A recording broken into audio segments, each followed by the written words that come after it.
Muy buenas tardes a todas y a todos. En nombre del director general del Instituto de la Judicatura del Estado de Nuevo León, maestro José Antonio Gutiérrez Flores, les damos la más cordial bienvenida a la segunda sesión del quinto módulo Pruebas y Razonamiento Probatorio del Diplomado en el nuevo Código Nacional de Procedimientos Civiles y Familiares. Los temas a tratar son prueba testimonial y prueba pericial. Además, como siempre, agradecemos su interés por participar en las diversas actividades académicas que realiza el Instituto de la Judicatura del Estado de Nuevo León. Antes de dar inicio con la disertación del día de hoy, les recordamos que, en caso de alguna inquietud que puedan tener relacionada con su asistencia, pueden contactarnos a través de nuestros canales habituales o bien llamarnos. Solo les pedimos su comprensión y paciencia, ya que en algunos momentos las líneas telefónicas pueden encontrarse saturadas, por lo que le agradecemos su atención, comprensión y compromiso con el programa. Por otro lado, les compartimos que la sesión de hoy contará con un espacio de 30 minutos al final destinado para resolver las preguntas que deseen realizar al expositor. Sin más preámbulo, damos la más cordial bienvenida a nuestra expositora, la jueza Cintia Nayeli Sierra Vega, a quien particularmente agradecemos continúe compartiendo sus conocimientos. Le cedemos el uso de la voz. Gracias. Muchísimas gracias, licenciada Liliana. Un placer estar de nuevo aquí con ustedes. Muy buenas tardes tengan todos ustedes. Y pues aquí de nuevo a cuenta compartiéndoles el tema en lo general de prueba y razonamiento probatorio, y aquí en particular vamos a hablar de la prueba testimonial y la prueba pericial en cuanto al marco legislativo que va a contener el nuevo Código de Procedimientos Civiles y Familiares. Pues bien, como ya también les había compartido en la ocasión pasada, el manual que elaboró la Suprema Corte de Justicia de la Nación en materia de razonamiento probatorio aborda también particularmente lo que es la prueba testimonial y pericial. Ciertamente se enfoca más al aspecto de índole en materia penal, sin embargo, en el mismo manual se podrá constatar que ciertas observaciones importantes que se realizan se establece que pudieran ser también aplicables para otras materias. En ese sentido, vamos a comenzar a hablar un poquito acerca de qué es lo que se maneja en este manual acerca de las pruebas testimonial, que es con la que vamos a comparecer primero.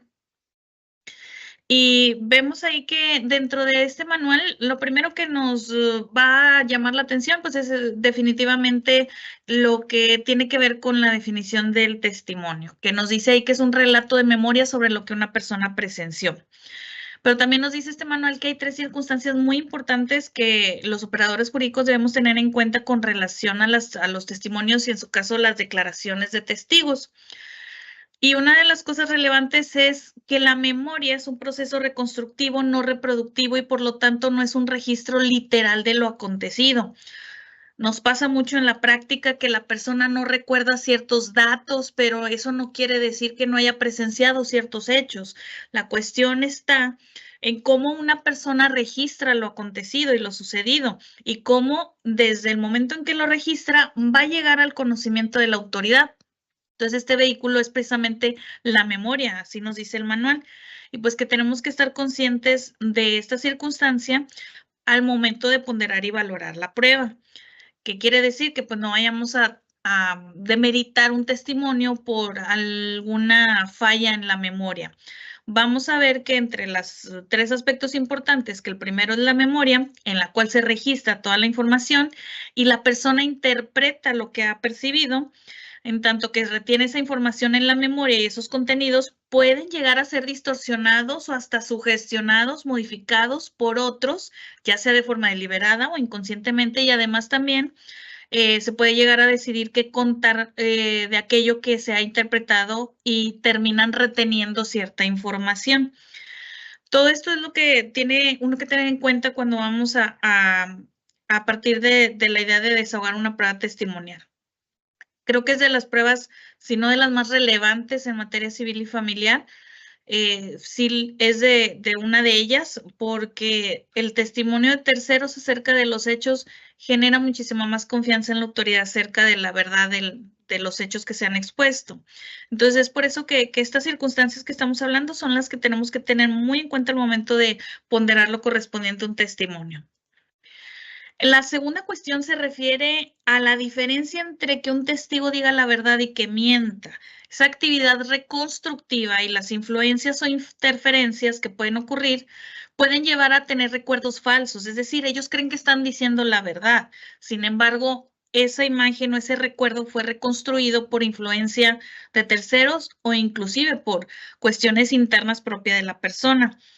Es decir, va a creer que sucedió algo que en realidad no aconteció y por lo tanto al contar lo que se ha vivido, se hacen aseveraciones falsas que luego nosotros consideramos que es verdadera al momento de declararse.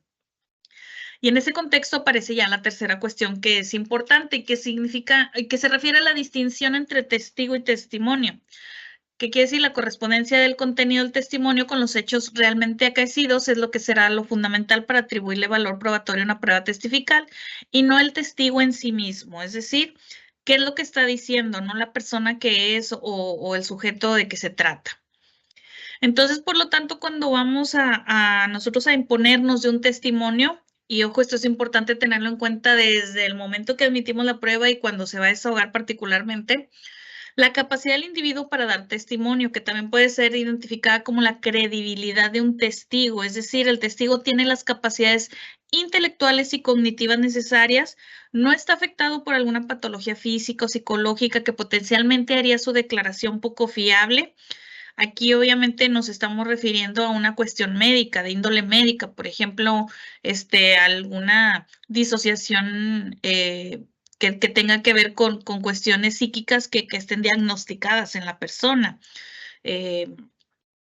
Esquizofrenia, por ejemplo, de que se escuchan voces o se escucha alguna otra cuestión. Es a lo que se refiere en esta cuestión. Primero, si el testigo está al 100% de su capacidad para rendir el testimonio. Si no hay alguna circunstancia o particularidad que pudiera afectar o determinar en un momento dado el que no se le otorgue la eficacia correspondiente al testimonio. Ojo, aquí también habría que tener en cuenta que no por contar con alguna cuestión cognitiva diagnosticada o alguna patología física o psicológica también diagnosticada, se va a descartar de plano el testimonio. No quiere decir eso, sino que esa cuestión, esa patología, esa cuestión cognitiva debe tenerse en cuenta por la autoridad al momento de no solo de recibir el testimonio, sino más aún cuando se va a ponderar su valor y eficacia convictiva en el asunto. Entonces tenemos también que la exactitud de un testimonio específico, es decir, que el testigo no se ha visto influido de manera relevante en una instancia testimonial concreta. Esto se refiere a casos en los que se levantan ciertas declaraciones previo al asunto. Si bien uno pudiera pensar que a lo mejor esto es exclusivo de la materia penal, sin embargo, por ejemplo, en el caso particular de la suscrita que conozco de asuntos de responsabilidad civil, me ha sucedido que muchas veces los testigos que vienen al proceso, pues también ya declararon en la carpeta penal cuando acontecieron los hechos. Entonces, aquí nos habla de que tiene que ver mucho también la exactitud del testimonio que dio en aquel entonces. Al momento que ya llegamos a este juicio, se pudo haber perdido varios recuerdos, ya no se retuvo cierta información. Por ejemplo, hace poquito tenía el caso de un asunto donde comparecieron unos testigos que presenciaron un atropello y decía el testigo, dice, yo cuando sucedieron los hechos, al momento de verlo, pues me surgió a mí el deber moral de decir, voy a tener que aprenderme las placas porque el vehículo se estaba dando a la fuga. Entonces dijo, me aprendí la placa y hasta traté de ver características, pero ahorita ya no me acuerdo, me dijo, porque habían acontecido 2, 3 años aproximadamente. Entonces, esta circunstancia también tiene mucho que ver. Quiere decir que tenemos que estar conscientes de que pues la memoria no es una cuestión o una circunstancia que va a quedar ahí un archivo fotográfico prácticamente que va a quedar registrado debidamente para siempre, sino que se puede ir diluyendo con el transcurso del tiempo. La veracidad del testimonio, que se traduce también en que los hechos relatados sucedieron realmente. Este es un aspecto también que debe distinguirse. la circunstancia de que la persona esté declarando y crea a ciencia cierta y al 100% que lo que está diciendo es verdad, no implica que efectivamente eso aconteció, sucedió realmente. Entonces, esto es algo que hay que tener en cuenta también al momento de llevar a cabo nuestra ponderación. ¿Qué más nos dice este manual de razonamiento probatorio sobre la prueba testimonial? Nos dice que además del recuerdo, debe considerarse también que hay que distinguir entre recuerdo de caras, personas y sucesos. Las características de la memoria infantil, incluso a diferencia de los adultos, principalmente que es más fácilmente sugestionable. En los procedimientos de carácter familiar siempre he considerado que se requiere de un mayor grado de complejidad al momento de ponderar declaraciones testimoniales, particularmente de menores. En materia civil son escasos los asuntos en los que pudiera tener que existir la necesidad de recabar el testimonio de un menor, que sí lo ha sucedido, sin embargo no es la regla general. Pero por eso en materia familiar es muy importante también distinguir esta distinción entre la memoria de un menor y la memoria de un adulto. Aunque la psicología del testimonio, por psicología del testimonio nos referimos ya a una ciencia propiamente que se está desarrollando actualmente. En el ámbito de la psicología se habla de la psicología del testimonio y ya ha incursionado sí en el análisis, en la cuestión legal, en el aspecto de analizar factores institucionales o variables del sistema que ha sido previsto para llevar a cabo las identificaciones relevantes, mostrando imperiosa necesidad de hacer cambios para evitar errores fatales. Sin embargo, nuestro sistema jurídico actual, el mismo manual nos lo indica, es insuficiente para evitar que el testigo no se contamine durante el proceso oral. Por eso es que la autoridad debe de tomar ciertas previsiones y precauciones para garantizar que el testimonio lo podamos recabar de la manera más adecuada y con mayor probabilidad de éxito que pudiera acontecerse. ¿Cómo lo hacemos? Precisamente, pues tomando mucha responsabilidad respecto a que un testigo no presencie la declaración de otros testigos. Igualmente en el manual se habla de que también habría que llegar al grado de decir, bueno, si desde que inicia la audiencia de juicio están ahí los testigos en la sala de audiencias, a lo mejor pedir que salgan para que no escuchen testimonios, por ejemplo, de peritos, que también puedan viciarlos en cuanto a lo que recuerden o en cuanto a los hechos que van a declarar. Entonces, esas son cuestiones que uno como autoridad puede tener en cuenta al momento de recabar un testimonio para que este sea de lo más espontáneo y más acercado a la verdad posible.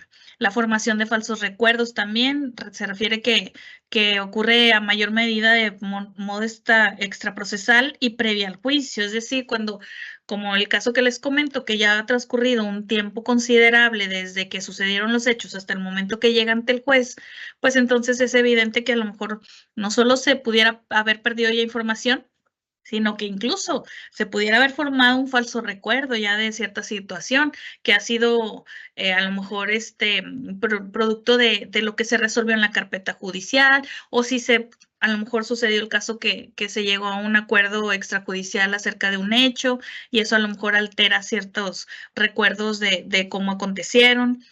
Por eso todas estas circunstancias nos dice este manual de razonamiento probatorio que es importante que los tengamos en cuenta al momento de ponderar sobre estas pruebas. Además, también, pues ahí nos menciona que nuestras prácticas actuales y la falta de formación general en cuanto a los avances de la psicología del testimonio, pues hacen que a veces esos falsos recuerdos se supriman la memoria original o que sean tomados como base de una decisión judicial que resulta errónea. Aquí sí es importante destacar que las personas o los operadores jurídicos, pues somos personas más que nada preparadas y enfocadas a carreras jurídicas y en derecho y en leyes, no en psicología. Que si bien hay personas que a lo mejor procuran y se preocupan precisamente por tratar de adquirir ciertos conocimientos que ayuden aún más precisamente en este tipo de situaciones, pues no es una condición necesaria para que seamos operadores jurídicos, y dado que los testimonios pues son recabados por el juez y en conjunto con el personal de los juzgados, que son evidentemente abogados, pues por ello es que no se puede exigir cierto grado de expertise en la materia, sobre todo en la psicología del testimonio. De ahí que como autoridades, pues, tengamos solamente que que recurrir a ciertos parámetros objetivos que nos generen a nosotros pues cierto lineamiento camino para llevar de manera adecuada no solo el desahogo de la prueba, sino más que nada la ponderación y valoración de la misma. La mejor manera de evitar la distorsión del recuerdo de un testigo pasa entonces por tener un mejor conocimiento sobre cómo funciona la memoria de los seres humanos y adecuar nuestros ordenamientos y prácticas a ellos, y en definitiva caminar con el conocimiento científico y no contra él. Sin embargo, en tanto que pues no avance y no se establezca a lo mejor, hablaba el manual, por ejemplo, en caso de materia penal, de decir, bueno, si el primer contacto para levantar la declaración del testigo muchas veces son los miembros de los cuerpos policíacos o de las corporaciones de seguridad, que son quienes recaban en primera instancia el testimonio, si estas personas tuvieran el acompañamiento de una persona que ya está versada en la psicología del testimonio y que además esto se compaginara con la documentación adecuada del testimonio correspondiente, es decir, su videograbación o su documentación de forma correcta y adecuada, pues esto pudiera llegar a garantizar una mejor ponderación y valoración en juicio. E incluso se pudiera evitar en ciertos casos que se hablaba ahí de los casos de materia penal, por ejemplo, pues de la revictimización de la persona. El que esté constantemente rindiendo testimonio ante diferentes instancias, pues también genera una victimización por cuanto que se le hace revivir el momento que causó el daño. Y si bien en materia civil y familiar no se habla de cuestiones o responsabilidades penales, pues también están exentos de tener estas situaciones involucradas. En materia familiar, muchos casos pueden estar vinculados también a cuestiones de violencia familiar, de alguna cuestión que también pues tenga que ver con esto, y muchas veces las decisiones del juez familiar pues están basadas en estas circunstancias, por lo tanto necesitan recabar testimonios al respecto. Y en materia civil, incluso también, por ejemplo, el caso de las responsabilidades civiles, que como les he comentado, a mí me toca analizar ese tipo de asuntos. Vemos que también se reclaman daños morales e indemnizaciones derivadas de hechos pues que duelen, dolosos, de pérdida de vida de un familiar, de lesiones a la propia persona. Entonces, estas circunstancias también generan un daño a la persona, y el hecho de estar recabando constantemente la declaración, pues también pudiera ser una revictimización. Entonces, por eso es importante, como lo decía aquí, en miras al futuro, a lo mejor no necesariamente ahorita, pero sí en el futuro, tratar de caminar de la mano con el conocimiento científico, particularmente en materia de psicología del testimonio, para buscar una manera más eficiente de recabar en primera instancia y de manera inmediata los testimonios, para que estos a su vez ya puedan ser reutilizados en otras instancias.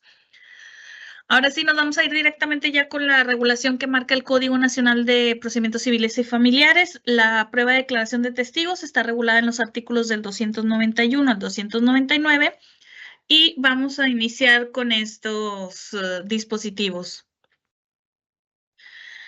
Primeramente, ¿quiénes pueden ser testigos dentro de un procedimiento? Cualquier persona que tenga conocimiento sobre los hechos relacionados al litigio y que no tenga impedimento legal. La autoridad jurisdiccional puede prevenir al oferente para reducir el número de testigos. Aquí vemos algo de lo que les comentaba en la sesión pasada también, en el sentido que ahora la autoridad jurisdiccional le dan un rol más activo en la calificación y depuración de las pruebas. Y todo esto en afán de evitar que los procedimientos se hagan bastante tediosos o innecesariamente largos, y que pudieran generar alguna especie de pauta o pausa para poderlos desahogar de manera adecuada, porque no es lo mismo que tengamos que levantar testimonio a 7 u 8 personas, que a lo mejor eso nos va a tomar, si no un día, a lo mejor hasta 2 días continuos, que a tener que levantar el testimonio de al menos 2 personas nada más.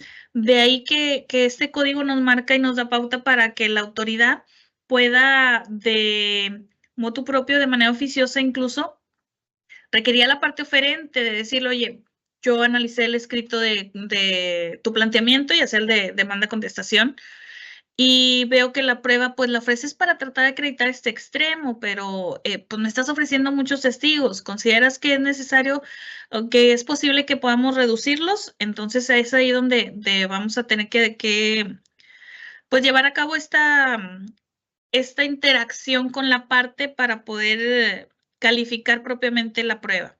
Ahora, muchos abogados tienen la práctica de ofrecer más de 2 testigos precisamente para también como tratar de tener un margen de maniobra en el caso de que uno de los testigos pues no tenga la posibilidad de acudir el día y hora que se fije para levantar la declaración. De ahí que pues tener la opción de otro testigo adicional o más pues garantizaría que pues se cuente con lo menos con los 2 testigos que marca la legislación para que pudieran llegar a alcanzar valor probatorio el testimonio. Entonces, por eso que también como juzgadores debemos de tener eso en consideración. Si bien la ley nos da la posibilidad de prevenirlo, pues bueno, respetar siempre que si el abogado o la parte interesada desea el ofrecimiento, pues también en aras de garantizar que al menos el día que se fije la fecha y hora, mínimo se pueda contar con 2 testigos en caso de que llegase a faltar alguno de estos. También me ha pasado en la práctica muchas veces que se ofrecen 2, 3 o 4 testigos y el día de la audiencia, pues desahogan la prueba 2 testigos y con eso consideran que es suficiente y se desisten del restante testimonio de los demás personas intervinientes. Las partes están obligadas a presentar a sus testigos. En algunas legislaciones, como el Código de Procedimientos Civiles del Estado de Nuevo León, ya existe esta dualidad de procesos orales y los procesos tradicionales. En los procesos orales es una característica particular que, oye, la persona que va a ofrecer los testigos, pues es la obligada a hacerlos comparecer, de manera que deslinda ya la autoridad jurisdiccional de hacer alguna citación particular o de algún requerimiento adicional. Y esto también, pues, viene a colmar también el hecho de que, bueno, ya a lo mejor ya no va a ser necesario el requisito de que me menciones propiamente el domicilio del testigo, porque, pues, si lo vas a traer tú, pues, a lo mejor no va a ser indispensable o necesario para tal efecto. En ese sentido, la obligación que impone el tribunal, el Código Nacional de Procedimientos Civiles y Familiares, únicamente es poner a disposición de la parte interesada las cédulas citatorias. Estas cédulas citatorias se le entregan a la parte interesada y por su conducto se la da a los testigos, precisamente pues para que estos puedan utilizar estos documentos para justificar la falta a su lugar de trabajo o si están en algún centro de estudios, etcétera, etcétera. Es para que ellos puedan pues tomar las previsiones necesarias en su vida cotidiana pues para poder asistir y acudir ante la autoridad a rendir la declaración correspondiente. Ahora bien, también da la pauta el nuevo código de cuando exista una situación en la que pues la parte oferente razonable y justificadamente, ojo con estas 2 expresiones, razonable y justificadamente tengan imposibilidad de presentar a los testigos. Ahora, en este caso, ¿qué sucede? La legislación marca como requisito, primero me lo tienes que manifestar bajo protesta, decir verdad, y expresarme las circunstancias por las que razonada y justificadamente estás imposibilitado. Y ahora bien, esas circunstancias, yo, autoridad jurisdiccional, las voy a valorar para ver si efectivamente son razonables y justificadas. Y en caso de considerar que sí lo es, voy a proceder a auxiliarte, tu oferente, con la presentación de los testigos. ¿Por qué se maneja el término auxiliar? Porque sigue siendo la obligación de la parte oferente el que los testigos acudan, pero la autoridad pues debe prestar el auxilio suficiente y necesario para lograr esa comparecencia de los testigos. ¿Cómo se va a desahogar esta parte de la citación? Aquí vamos a ver las reglas. Primero, en caso de urgencia, nos marca aquí la legislación también que la notificación se va a poder ordenar por cualquier medio que garantice la recepción de la citación dejando constancia. ¿Qué se refiere? Bueno, que no nada más necesariamente puede ser por conducto del actuario notificador, sino que a lo mejor la autoridad, si conoce y tiene ciencia cierta de algún otro medio de comunicación como un correo electrónico o incluso un número telefónico, pues podrá autorizar a lo mejor que la notificación se realice por ese medio, levantando la constancia respectiva. Ahora, cuando se trata de servidores públicos, como por ejemplo, al menos a mí en materia civil y en asuntos de responsabilidad, sí es muy común que vengan, por ejemplo, peritos de la Fiscalía del Estado que participaron en en los dictámenes que se emiten en una carpeta de investigación. Se les pide que vengan a ratificar aquí los dictámenes y a participar como testigos. Bueno, en este caso de este tipo de testigos, se establece que la dependencia a la que pertenezcan debe aportar las medidas correspondientes para garantizar su comparecencia, en cuyo caso absorberá además los gastos que se generen. ¿Qué quiere decir? Que aquí ya estamos hablando de que si son servidores públicos, es la autoridad la que va a tener la facultad de pedirle a la dependencia el auxilio también que coadyuve para el debido desahogo de esta prueba. Y esto pues tiene dos matices. Por un lado, el hecho de que cualquier tercero está obligado a auxiliar al tribunal en la averiguación de la verdad, y bajo ese parámetro se puede considerar pues que es procedente requerir una dependencia de que conmine a personas o servidoras públicas que están adscritas a esa dependencia para que acudan a rendir una prueba ante otra autoridad de carácter jurisdiccional. Y por el otro lado, como parte del aparato de gobierno o de poder público más bien, pues se le impone una obligación y un deber eminentemente fundamental en la impartición de justicia, es decir, los hace responsables solidarios junto con las autoridades jurisdiccionales. Muchas veces, siempre lo he dicho yo en la práctica, es muy fácil dictar una sentencia a lo mejor.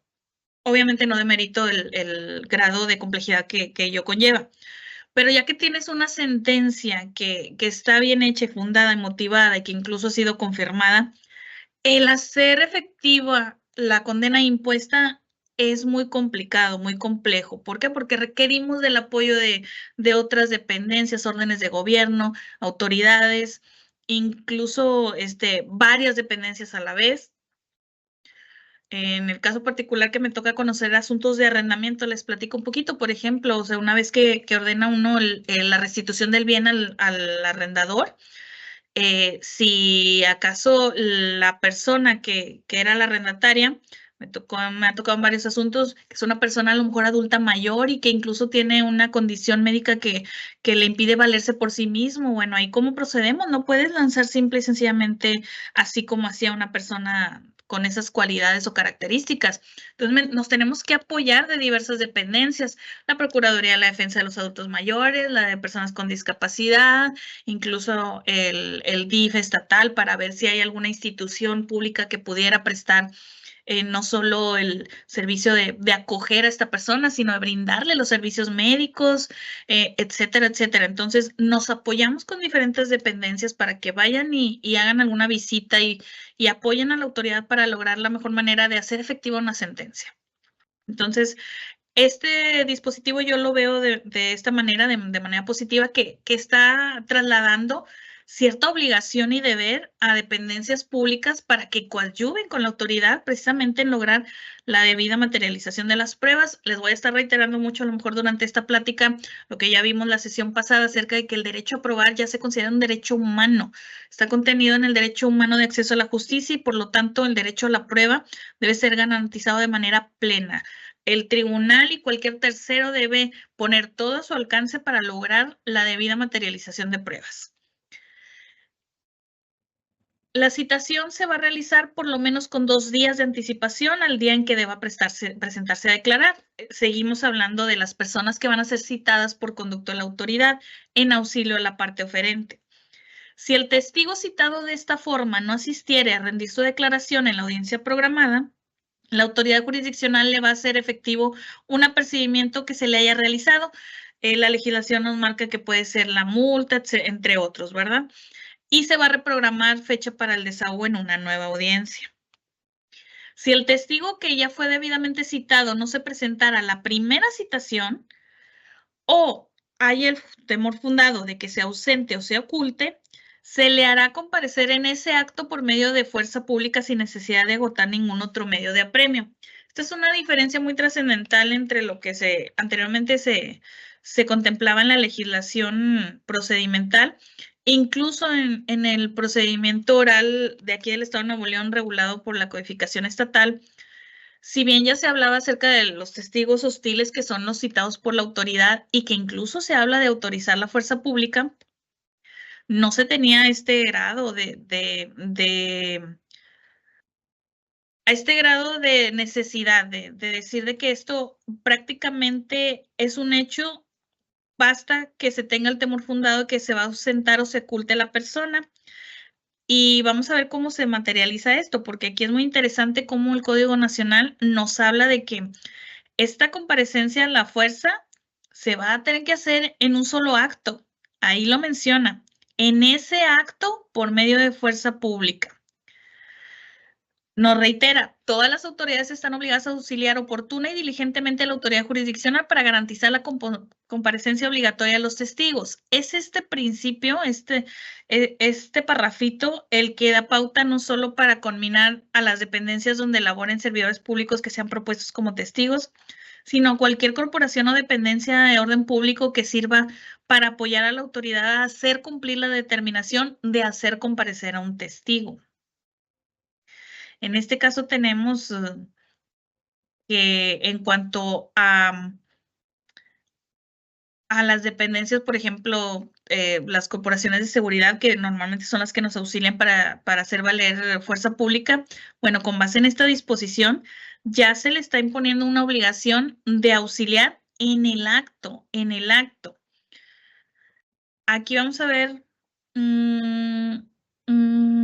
viene en una parte ahorita del dispositivo que estamos analizando, que estoy hablando del 294 del Código Nacional de Procedimientos Civiles, es donde vienen desglosadas las reglas para la materialización de la prueba, y en estas también se contemplan estas reglas relativas a la citación de los testigos.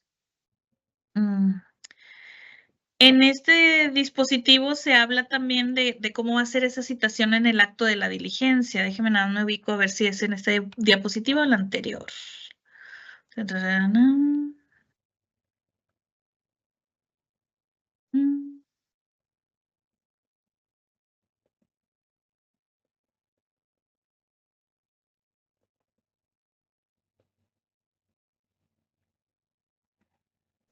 No, si es en esta parte.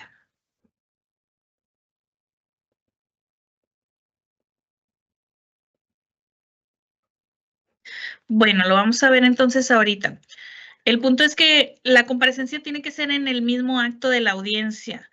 En el mismo acto, al momento de que se inicie la audiencia de juicio, se da cuenta de si está presente o no la persona que fue citada como testigo. De no estarlo, ahí mismo la autoridad deberá emitir la orden correspondiente para enviarla a la corporación a efecto de que auxilien en las labores del tribunal, para que acudan al domicilio que el testigo se haya proporcionado para hacerlo comparecer.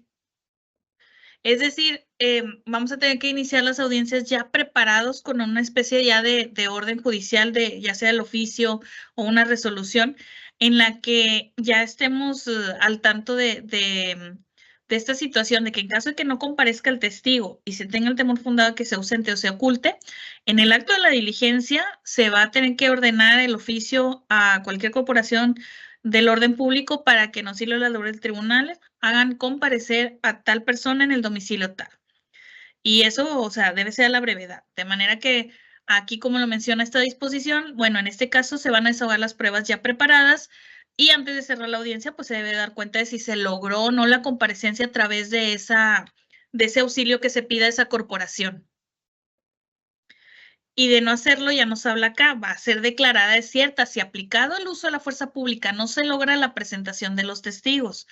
Por eso aquí es como más o menos lo visualizo, de que iniciar la audiencia de juicio tenemos que dar fe de si están o no presentes los testigos citados por la autoridad. De no estar en ese acto, se debe ordenar, se debe dictar la orden correspondiente a la dependencia que corresponda, para efecto de que en auxilio de las labores del tribunal hagan comparecer al testigo en ese acto a la brevedad posible. Y de no ser así, nosotros vamos a seguir desahogando la prueba, y una vez que terminemos todo, se daría una cuenta en cuanto al aspecto de la aplicación de la fuerza pública, y la corporación tendría que informar si logró o no acudir y hacer presentar al testigo ante la autoridad. De no lograrse, la prueba va a ser declarada desierta. Igualmente, en caso de que el señalamiento del domicilio haya resultado inexacto, que no existiere, o de comprobarse que se solicitó la citación con el propósito de retardar el procedimiento. Aquí habla de que al finalizar, antes de dar por cerrada la fase de pruebas, pues tiene la autoridad que analizar, ¿verdad? Bueno, ¿por qué no se logró la comparecencia de este testigo? ¿Fue porque el domicilio resultó inexacto o no existía? Y además se debe comprobar la citación con el propósito de retardar el procedimiento. O sea, son 3 supuestos. Era inexacto, no existía o se comprobó que fue para retardar el procedimiento. En ese sentido, pues es cuando se declara la deserción y se continúa con el procedimiento ya por las demás etapas. Esto para efecto de poder cerrar la fase de pruebas y continuar con lo demás. Dice que en estos casos en plural, lo que implica que es tanto cuando resulta inexacto, cuando no exista o cuando se compruebe que se hizo con el propósito de retardar, se va a imponer una sanción pecuniaria al oferente a favor de la contraparte hasta por el importe autorizado para correcciones disciplinarias conforme a lo que marca el Código Nacional de Procedimientos Civiles.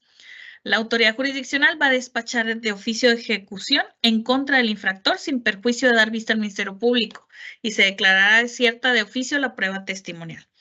Bueno, esto ya se había mencionado, que también procede la declaración de deserción por darse cualquiera de esos supuestos, pero pues aquí lo cierra como que, aparte de que decreta la ejecución oficiosa, es decir, en ese acto se debe de ordenar el oficio a la autoridad responsable de hacer efectiva esa sanción pecuniaria, ¿verdad? Ahora sí, continuamos con el desahogo de lo que corresponde a las pruebas. En la prueba testimonial, en el particular primero, lo importante y relevante es que los interrogatorios y contrainterrogatorios se van a formular de manera verbal. Es un cambio con el sistema tradicional, pero que muchos códigos que ya regulaban procesos orales, pues ya lo traían. ¿Cuál es la metodología? Primero, pues nos marca aquí que se va a protestar a los testigos de conducirse con verdad al iniciar la audiencia, se va a recabar sus generales y se va a proceder a su traslado y separación en el área de testigos correspondientes hasta que sean llamados a declarar.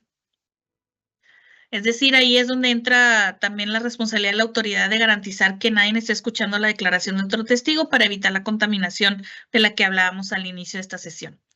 El interrogatorio va a estar a cargo de la parte oferente. ¿Qué quiere decir? La parte oferente es la que lo va a realizar de forma verbal y directa al testigo. El oferente o su abogado autorizado o representante legal va a ser el que va a formular el interrogatorio de forma verbal y directa al testigo. Y nos habla aquí ya de 2 aspectos relevantes que tienen que tomar en cuenta los litigantes o las personas que participan del sistema, que deben de buscar a través de las preguntas justificar no solo la credibilidad e idoneidad del testigo, sino también, pues, evidentemente, lo relativo a los hechos controvertidos. ¿Qué se refiere con justificar la credibilidad e idoneidad del testigo? Bueno, está vinculado no solo con lo relativo a la cuestión de las tachas, en el aspecto de que si el testigo es idóneo, por cuanto que si existe un parentesco con alguna de la parte oferente o alguna otra cuestión, sino también con la circunstancia de si el testigo efectivamente presenció los hechos de forma directa o si el conocimiento de los hechos sobre los que declara es de forma indirecta. Un ejemplo, pasa mucho aquí, por ejemplo, con las cuestiones de arrendamiento, que acuden testigos que no estuvieron presentes cuando se celebró el contrato de arrendamiento. No saben a veces ni siquiera dónde se celebró, cómo se celebró, si fue escrito o fue verbal, y tampoco el cómo entendido como el contenido propio del contrato. Pero de forma indirecta, ellos aducen o declaran que saben que existe un contrato. ¿Por qué? Porque a lo mejor pues se los comentó la parte que se ostenta como arrendadora, o porque además presenció situaciones relativas con el cobro de la renta, etcétera, etcétera. Entonces, eso tiene que ver las preguntas relacionadas con la credibilidad e idoneidad. La parte está encargada de que a través de las preguntas se determine por qué es un testigo creíble y idóneo. ¿Por qué? Porque estuvo presente en los hechos, entonces la parte interesada debe preguntar, ¿estuvo usted? ¿Usted los vio? ¿Cómo le consta? ¿Por qué le consta? La idoneidad también, realmente. ¿Fue testigo presencial de los hechos? ¿A cuánta distancia se encontraba de lo que aconteció? ¿Cuántas otras personas había alrededor? Etcétera, etcétera. Todo esto para efecto de ir encauzando todo lo que tenga que ver con la credibilidad e idoneidad de lo que se va a declarar. El contrainterrogatorio va a estar a cargo de la contraparte, quien puede formular preguntas tendientes tanto a desvirtuar la credibilidad o idoneidad del testigo como de su declaración. Aquí se fusiona lo que conocíamos como repreguntas y el contrainterrogatorio propiamente dicho. En este caso, pues la contraparte, su deber va a ser de que una vez que ya formuló el interrogatorio, la parte oferente de la prueba, pues tratar de desvirtuar el testimonio establecido. Y esto a través de dos ejes o dos lineamientos. Uno, primero, destruyendo su credibilidad o idoneidad, cuestionando las preguntas que respondió en torno a por qué es creíble o por qué es idóneo el testigo. Y por otro lado, los propios hechos que declaró, desvirtuarlos a través de su propio cuestionamiento, tratando de dar mayor certeza o veracidad al testimonio. Más bien de desvirtuarle la certeza y veracidad del testimonio. Aquí también vemos una circunstancia muy particular. Una vez que se formula el interrogatorio y el contrainterrogatorio, hay la opción también de formular reinterrogatorio y recontrainterrogatorio, es decir, la parte oferente va a tener nuevamente oportunidad de volver a cuestionar al testigo y la otra parte, a su vez, nuevamente para volverlo a cuestionar sobre las preguntas que haya formulado la parte oferente. Aquí nos dice, las preguntas se van a formular en términos sencillos, claros y precisos. Deberá dirigirse a los hechos controvertidos objeto de la prueba. Podrá destinarse a la credibilidad o idoneidad de quien declara. Será libre y directo. El interrogatorio es libre y directo y será bajo la completa responsabilidad de quien lo formule, atendiendo a los fines propios de su postulación y el debate. Es decir, el oferente de la prueba es el que va libremente a decidir las preguntas que va a formular, solamente tratando de cubrir las dos líneas que ya mencionamos. Y por eso es importante también mencionar que en cuanto al reinterrogatorio y contrainterrogatorio, hay que tener cuidado porque aquí nos marca el código que no se van a poder autorizar preguntas que debieron formularse con anterioridad.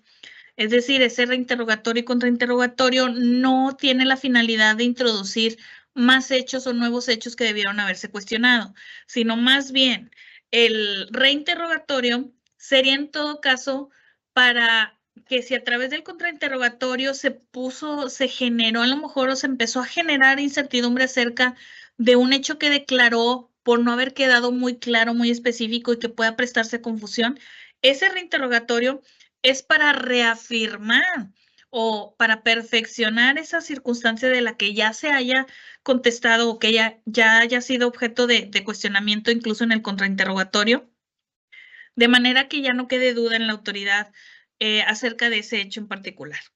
Y el recontrainterrogatorio, pues para darle la oportunidad a la otra parte, pues que en todo caso pueda preguntar si sí o si no. Por ejemplo, podríamos decir, bueno, un testigo se le cuestiona acerca de que qué hora y qué día sucedieron los hechos. Y el testigo dice, bueno, pues no recuerdo, creo que era un miércoles y fue alrededor del mediodía. Y luego en el contrainterrogatorio, el de la contraparte le cuestiona de que si fue al mediodía, qué horas más para abajo, más tarde, más temprano, o esto, y empieza a hacer incurrir al testigo en a lo mejor alguna imprecisión en el sentido de que no, pues que si estaba lloviendo, que cómo supo que si era mediodía, que cómo supo que era miércoles, y entonces a lo mejor lo empieza a hacer incurrir así en alguna incertidumbre y a través del reinterrogatorio, pues la parte va a tratar de reforzar la respuesta que haya dado a ese testimonio. Entonces, solamente se trata de como un cuestionamiento circular acerca de los mismos hechos, pero nunca para introducir nueva información.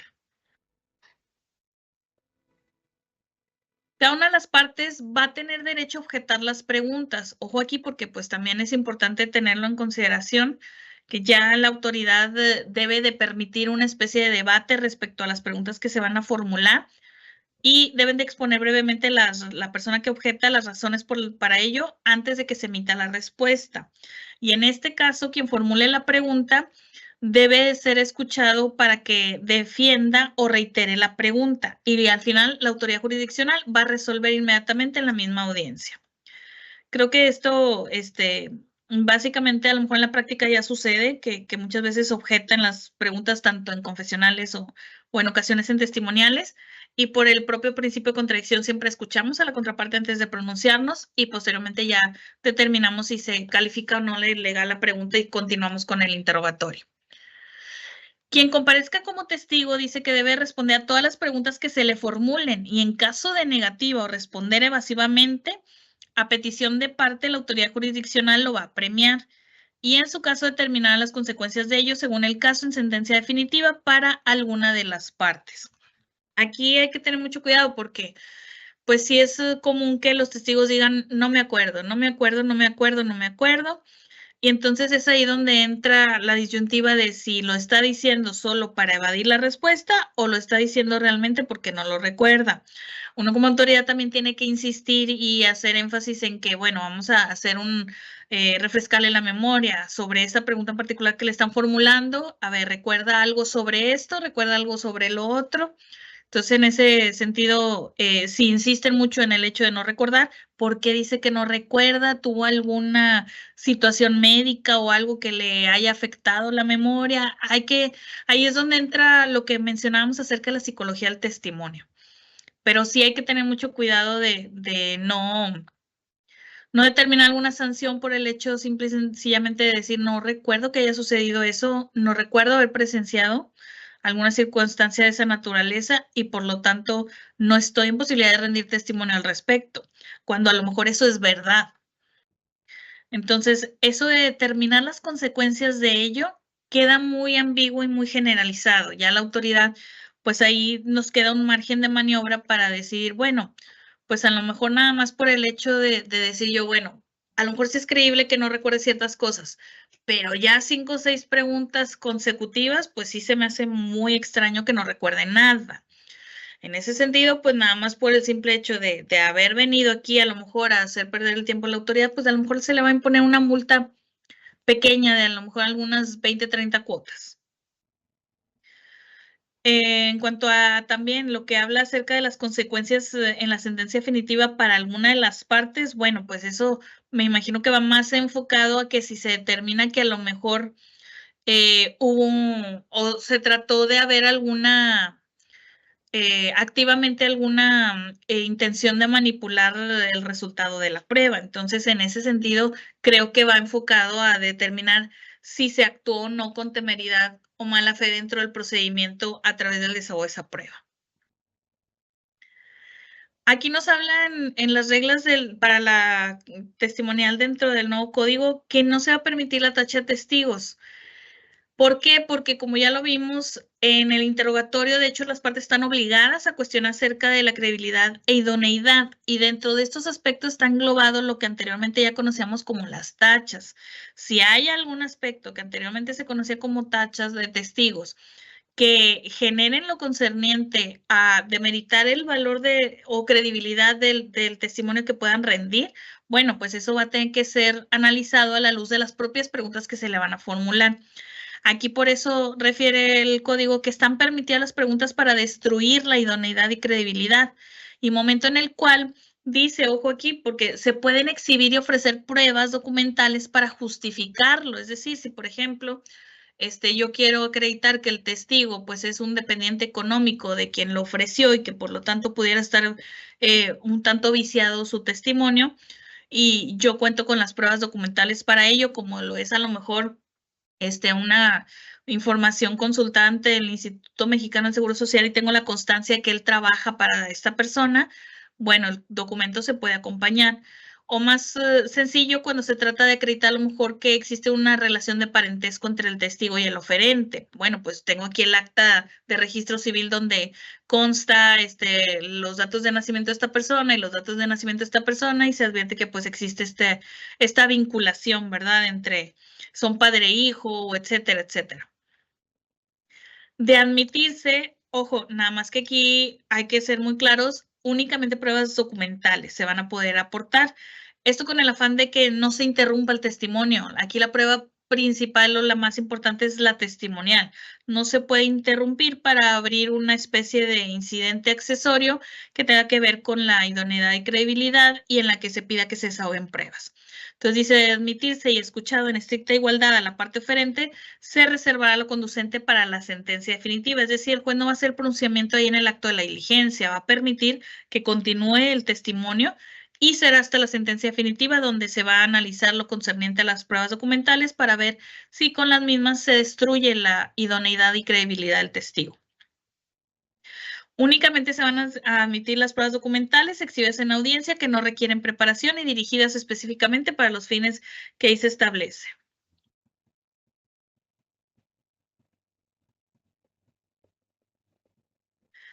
La autoridad jurisdiccional cuenta con la facultad de hacer las preguntas que estime conducentes a las personas testigos, siempre y cuando sean de naturaleza aclaratoria, sin incorporar información adicional que correspondía a generar a las partes involucradas y garantizando ante todo el principio de igualdad e inmediación, salvo que se trate de la materia familiar, en cuyo caso la autoridad jurisdiccional estará facultada para cuestionar a la persona testigo sin limitación alguna en aras de allegarse de la verdad material o cuando advierta violaciones a derechos humanos.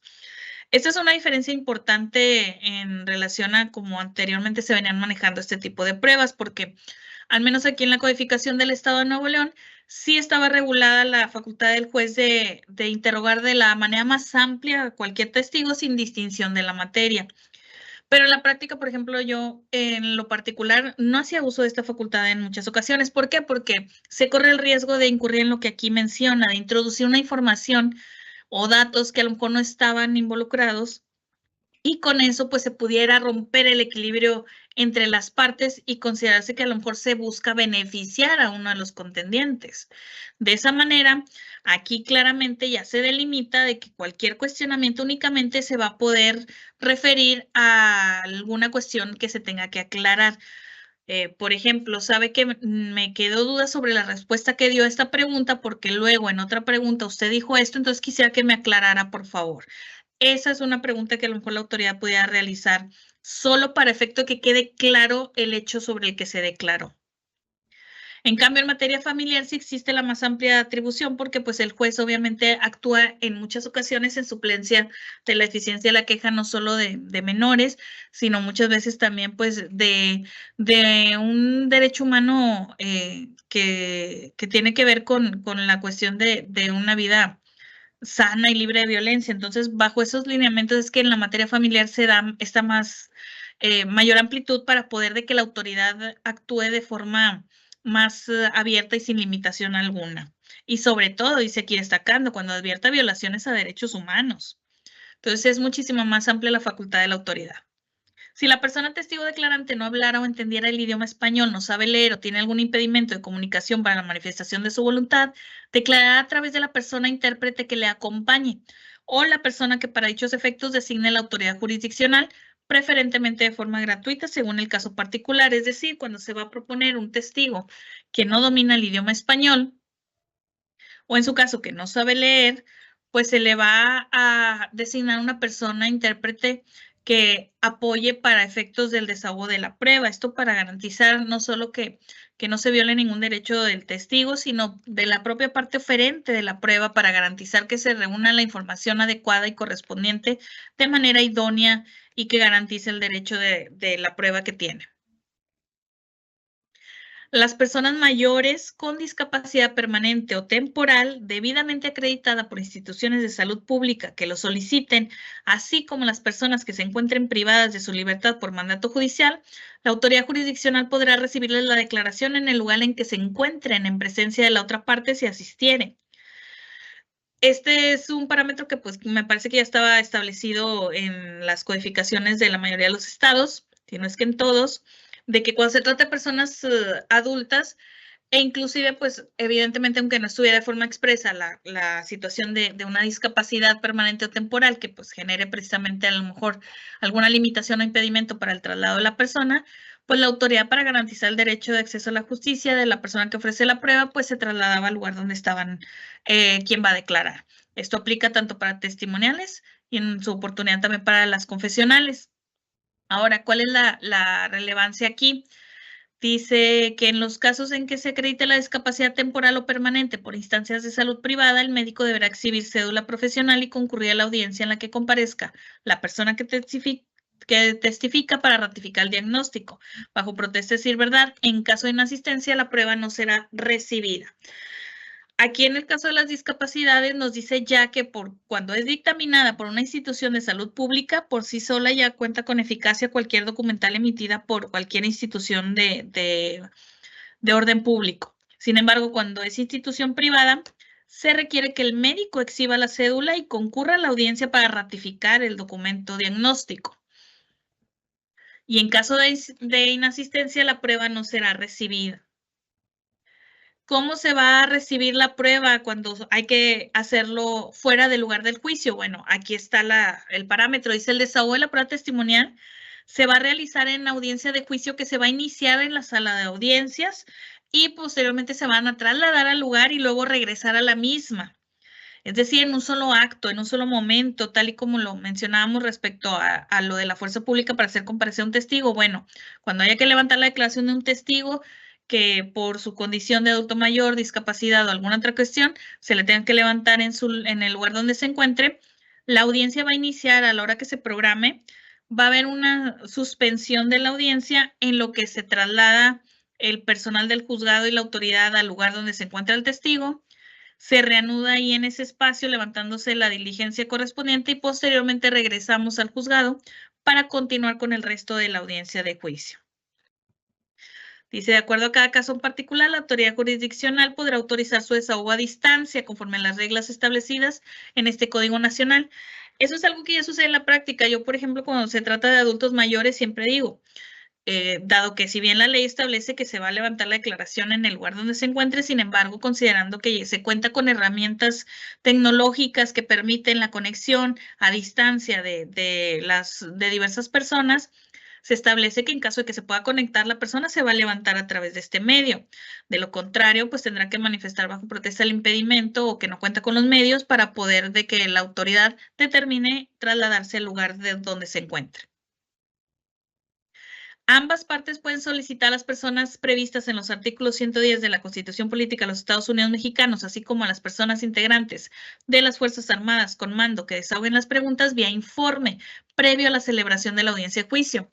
El artículo 10 sabemos que se refiere a los funcionarios públicos en general de todos los órdenes de gobierno, federal, estatal y municipal, desde senadores de la República hasta regidores, etcétera, etcétera. Entonces, todos estos funcionarios las declaraciones las pueden rendir a través de informe previo a la celebración de la audiencia de juicio.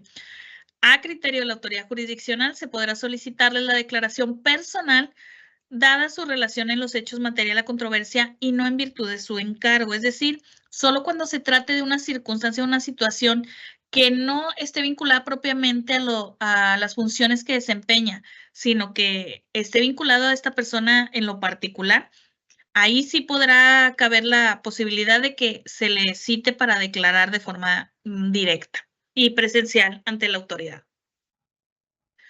Cuando la persona testigo reside fuera del ámbito competencial territorial de la autoridad jurisdiccional y no sea posible su desahogo por medios electrónicos, es decir, aun cuando habite fuera del lugar del juicio, si se puede desahogar a distancia a través de medios electrónicos, se debe privilegiar ese aspecto, solo cuando sea imposible esta forma de desahogarlo.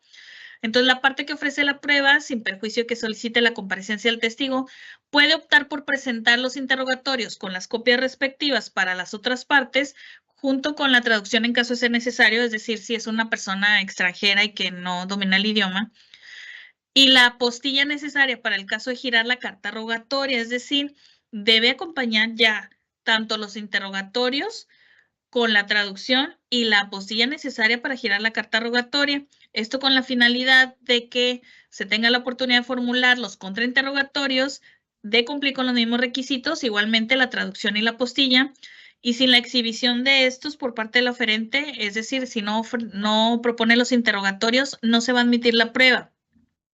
Y el interrogatorio será previamente calificado por la autoridad jurisdiccional una vez que admita la prueba y enviados en sobre cerrado a la autoridad exhortada. Aquí surge una cuestión que sí es importante a lo mejor resaltar. En cuanto a que, bueno, aquí obviamente se está refiriendo a lo mejor al caso de una prueba de desahogarse en el extranjero, es decir, fuera del territorio nacional.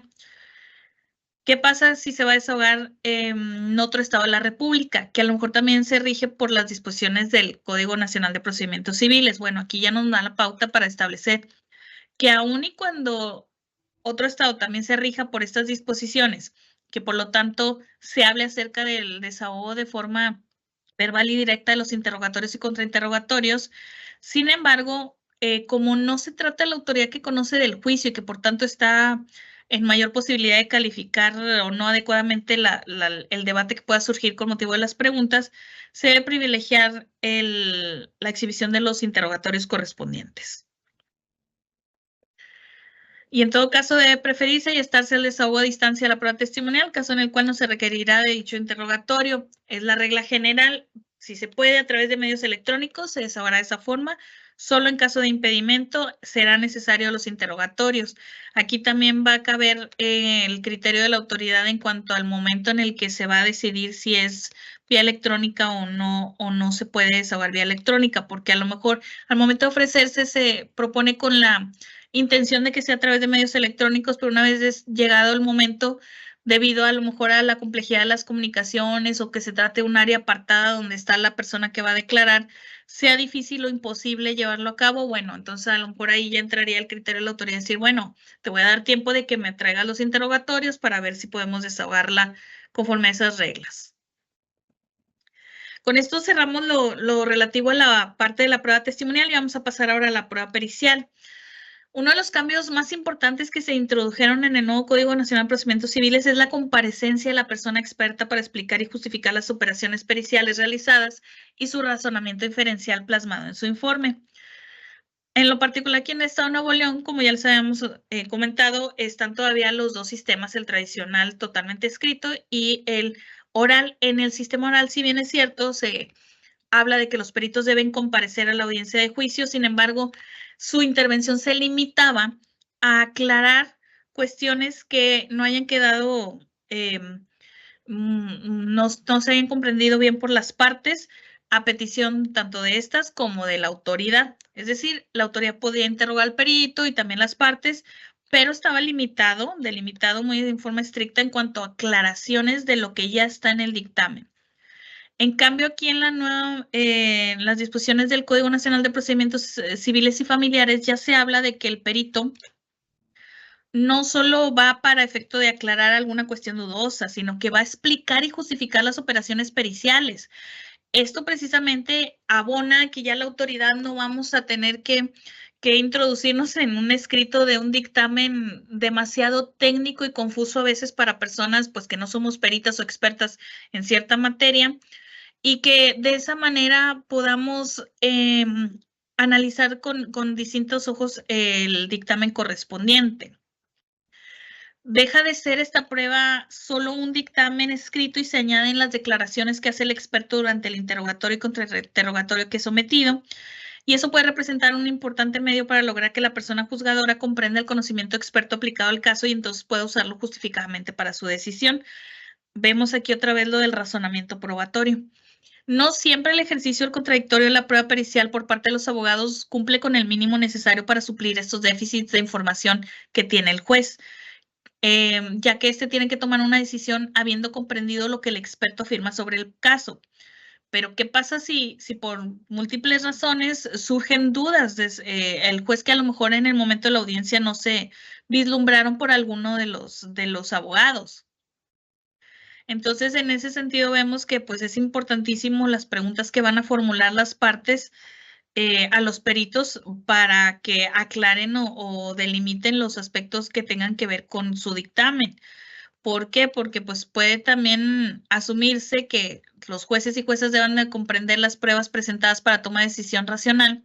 Entonces, lo mejor que puede pasar es que a las partes es que aquellos resuelvan las dudas durante la práctica de las pruebas y no que habiéndose quedado con ellas, las satisfagan preguntando a un experto de confianza o incluso consultando otras fuentes. O sea, el juez que se haya quedado con dudas en la audiencia, a lo mejor las satisfagamos preguntando a algún conocido que es versado en la materia y que pues de esta manera o que consultemos alguna otra fuente lo que evidentemente pues se trata de cuestiones ajenas que las partes desconocen y no van a tener oportunidad o posibilidad de contradecir. Por ello, lo que se debe de aspirar en un adecuado desahogo de una prueba pericial, conforme al razonamiento probatorio, es que las personas juzgadoras permanezcan totalmente pasivos, callados durante la práctica de la prueba pericial, pero que las partes sean las que encargadas de tratar de hacernos llegar de toda la información o datos correspondientes o importantes. Y por lo tanto, la prueba pericial, de acuerdo a sus características y complejidades, amerita herramientas específicas para lograr en su práctica en el juicio oral pueda poner sobre la mesa las debilidades y fortalezas de las afirmaciones periciales y con ello se facilite la valoración que deba hacer el juez. En el mejor de los casos, el juez saldrá de la práctica de la prueba con los argumentos necesarios para ya motivar la decisión que ha surgido como consecuencia de todas estas herramientas dialógicas que se han desarrollado aquí y en las que participaron las partes y obviamente los expertos. ¿Qué quiere decir esto? Que lo ideal, de acuerdo con este manual del razonamiento probatorio, nos dice es que el juez, cuando salgamos de la audiencia de juicio en la que se perfeccionaron las periciales, ya salgamos con los argumentos necesarios para motivar nuestra decisión, es decir, ya se haya resuelto el asunto en ese momento. Ahora sí vamos a ver las disposiciones legales que regulan lo inherente a la prueba pericial, que están comprendidas en los artículos del 300 al 307.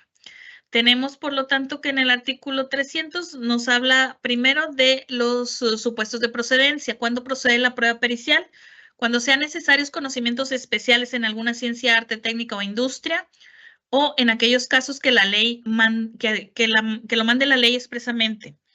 Por ende, aquí se van a desechar la pericial cuando se trate de conocimientos generales, hechos acreditados en autos o tratándose de simples operaciones aritméticas. Así lo establece también la legislación. Y el segundo supuesto es cuando la autoridad jurisdiccional lo requiera para llegar a una solución. Pasa en ocasiones que por ejemplo, con la pandemia que aconteció en el año 2020, en los casos de arrendamiento había disposiciones legales que marcaban que era factible el ajuste de la renta, la reducción de la renta por motivo de no poder utilizar los bienes, sobre todo los comerciales, de forma plena, completa y sin ninguna restricción. Entonces, ahí en esos casos, pues se determinó que en muchas de las sentencias salió determinándose que pues a través de una prueba pericial en ejecución de sentencia se debía determinar a cuánto debía ascender la renta ya reducida. Entonces, ese es el supuesto número 2 de los que marcamos aquí en este caso. Se ofrecerá, para el ofrecimiento de la prueba se debe ofrecer expresando los puntos y cuestionamientos sobre los que va a versar, que deben de resolver los peritos, sin lo cual no será admitida. Las personas designadas deben tener títulos, ciencia, arte, técnica, de oficio, industria que pertenezcan y cédulas si se requiere legalmente para su ejercicio. Aquí entra el aspecto que ya ha surgido de diversos criterios de la Corte, de que hay ciertas ciencias o ciertos conocimientos especiales que no están propiamente constituidos como una profesión formalmente dicha, de ahí que no existe un título que pueda tener una persona sobre esa materia, como por ejemplo cuestiones de siniestralidad, siniestros, incendios. A lo mejor hay profesiones que están vinculadas, ciertas ingenierías a lo mejor, o alguna licenciatura en criminalística, etcétera, pero no hay propiamente una profesión dicha en esta circunstancia, por ejemplo, también en cuestiones de hechos de tránsito y vialidad. Entonces, en esos casos ya la ley ya pone ahí la pauta de que, bueno, la cédula es solo si se requiere legalmente para el ejercicio. Si los conocimientos especiales no están legalmente reglamentados, no hubiera peritos en el lugar, podrá ser nombrada a satisfacción de la autoridad cualquier persona entendida o bien con experiencia práctica en el ejercicio de un servicio u oficio. El título de habilitación de corredor público acredita para todos los efectos de la calidad de perito evaluador. Una novedad también en el Código Nacional de Procedimientos Civiles y Familiares es precisamente la distinción entre reglas que aplican particularmente a materia civil y materia familiar. Esto obedece precisamente también a la naturaleza y al reconocimiento legislador de que efectivamente son asuntos de distinto, se resguardan distintos valores dentro de cada una de las acciones que se puedan ejercer. Entonces, mientras la materia civil es un procedimiento un tanto más formalista y de corte de tipo de estricto derecho, en donde las partes se encuentran en un plano de igualdad prácticamente en la totalidad de los casos, salvo contadas excepciones, tratándose de personas en estado o que pertenezcan a un grupo vulnerable, menores de edad, mayores de edad, discapacidad, etcétera, etcétera, etcétera. Entonces, tiene ciertas reglas generales que van a regir en todo el procedimiento en materia civil. Ojo, esto es sin perjuicio de que las autoridades jurisdiccionales, en el marco de sus competencias y atendiendo a las circunstancias particulares de cada caso, consideren necesario hacer algún ajuste procesal para salvaguardar derechos de alguna persona en estado de vulnerabilidad. Entonces, estas son las reglas generales. Primero, si se ofrece la prueba pericial en la demanda, reconvención, la contraria al contestar, deberá designar perito de su parte. Además de proponer la ampliación de los puntos y cuestiones que argumentó el oferente para que los peritos dictaminen. Si se ofrece al contestar la demanda principal o reconvencional, la contraria deberá designar el perito en la misma forma del párrafo anterior. Si se ofrece en el desahogo de vista con excepciones y defensas, la contraria la designará dentro del término de 3 días. Es decir, si se ofrece en la demanda, en la contestación me debes de designar perito y ampliar puntos o cuestiones. Si ofrece en la contestación, en el desahogo de vista se debe de ofrecer perito y ampliar puntos y cuestiones. Si se ofrece en el desahogo de vista, dentro del plazo de 3 días se debe designar perito y ampliar en su caso puntos y cuestiones. En todo caso, debe precisarse la ciencia arte a que se refiere, proporcionando nombre de la persona designada. Ojo, porque aquí ya nada más habla del nombre. De estar debidamente ofrecida, la autoridad jurisdiccional admitirá en la etapa de admisión de pruebas en la audiencia preliminar o en su caso en la audiencia donde se haya ofrecido, porque también cabe la posibilidad que se haya propuesto esta prueba dentro de una audiencia. Asimismo, conforme a la complejidad del caso, se debe determinar un plazo de 5 a 10 días para que las partes exhiban por escrito el dictamen respectivo, salvo que existiere causa bastante para modificar dicho término. Ojo que aquí ya se omite referencia alguna a la manifestación de aceptación de cargo por parte de los peritos. ¿Por qué? Porque se da por sentado que cuando tú ya ofreces la prueba pericial o en su caso ya designaste un perito, va implícita la aceptación del experto. De ahí que ya como carga dentro del proceso únicamente te reste a ti el acompañar el dictamen correspondiente. Ojo, aquí también pues habla un plazo de 5 a 10 días para que las partes exhiban el dictamen respectivo, pero esto es sin perjuicio de los casos en los que sea necesario que los peritos consulten algún archivo público, que lleven a cabo alguna evaluación, como por ejemplo las periciales médicas, que se da mucho en asuntos de negligencia médica y responsabilidad civil. Es necesario a veces llevar una evaluación física a la persona para poder emitir el dictamen. Entonces, en esos casos, esos 5 a 10 días correrán a partir del siguiente que tengan verificativo esas evaluaciones. También hay necesidad a veces de contar con cierta información para que los peritos la puedan tomar en consideración. Por ejemplo, en el caso de que sea necesario recabar expedientes clínicos para que los peritos consideren la totalidad de los documentos, o si para efecto de una prueba pericial sobre la falsificación de una firma, sobre la autenticidad de una firma, bueno, que se ofreció como prueba unos documentos públicos donde consta la firma para que también se considere como indubitable. Bueno, ahí va a ser necesario que esperar a que se recabe ese documento o que se permita el acceso a los peritos para que corra el término para el dictamen. Quedan todas estas circunstancias que debe considerar la autoridad. Y entonces nos da un marco de 5 a 10 días para que se exhiba el dictamen correspondiente, salvo que existiera causa bastante para modificar dicho término. ¿Qué quiere decir? Que sí cabe la posibilidad de prorrogar y de dar un plazo mayor a los 10 días, siempre y cuando exista una causa bastante. Tuve un caso particular hace poco en el que se impugnó la falsedad de la firma que constaba en una demanda que fue presentada por 43 personas. ¿Qué quiere decir? Que el perito va a tener que hacer 43 estudios de firmas. Obviamente, en 10 días no le va a dar tiempo de analizar 43 firmas. Ahí incluso me acuerdo que creo que le dimos 45 días para rendir el dictamen, como que yo le manejé, dije un día por cada firma y un día al principio para revisar ciertas cositas y otro para que elabore el dictamen y ya. Entonces fueron 45 días los que se le dio para que analizara 43 firmas. esa decisión obviamente va a tener que ser razonada y explicada en la sentencia para que pues evidentemente quede debidamente sustentada y motivada, pero pues aquí cabe aclarar que pues está prevista la posibilidad de modificar el término. La autoridad jurisdiccional va a proveer lo conducente con el fin de que los peritos en estricta igualdad cuenten con los elementos necesarios solicitados por las partes para emitir el dictamen y evitar dilaciones.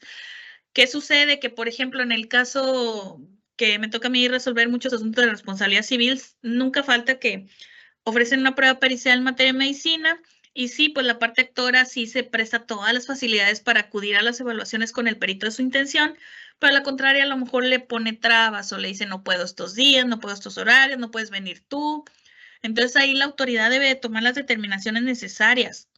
Yo en lo particular establezco que es el perito el que va a definir el lugar y salvo que sí exista una condición de discapacidad de improcedencia de la movilidad, pues ya se va a determinar otra circunstancia, pero de caso contrario debe acudir a donde está el médico y de no hacerlo, pues va a ser en su perjuicio alguna sanción.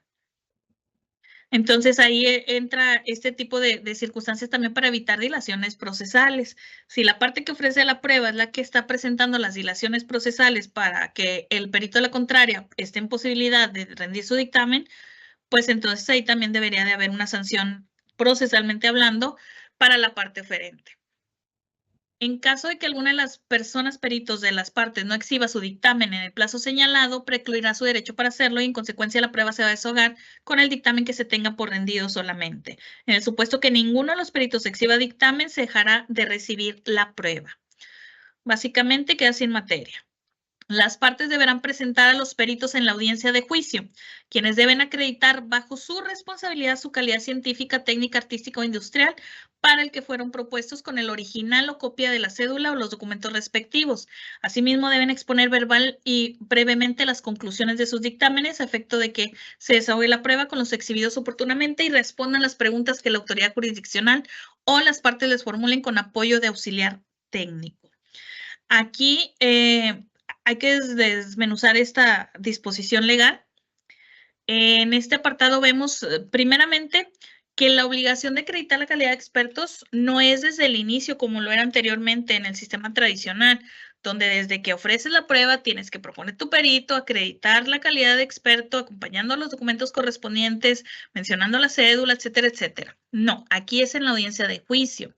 ¿Por qué? Porque partimos de la base de que si no me lo acreditas en la audiencia de juicio, pues ni todo lo que ya te llevó el desahogo y la prueba, pues no te va a servir porque pues no vas a tener por acreditada la expertise y esto va a repercutir en todo caso en la eficacia que se le vaya a dar al dictamen rendido, porque si no acreditas ser experto en la materia, evidentemente eso influye en la valoración que se va a hacer del documento. Ahora, por el otro lado, la exposición verbal y breve de las conclusiones y los cuestionamientos que se habla aquí que serán formulados principalmente por la autoridad jurisdiccional o las partes. En lo particular, yo siempre dejo que sean las partes quienes interrogan y al finalizar, si yo tengo alguna duda adicional, ya se las formulo a los peritos. El interrogatorio de los peritos seguirá las mismas reglas de la prueba testimonial, que quiere decir que se va a regir por interrogatorio verbal libre y directo, contrainterrogatorio, e incluso también aplicaría lo de reinterrogar y contrainterrogar.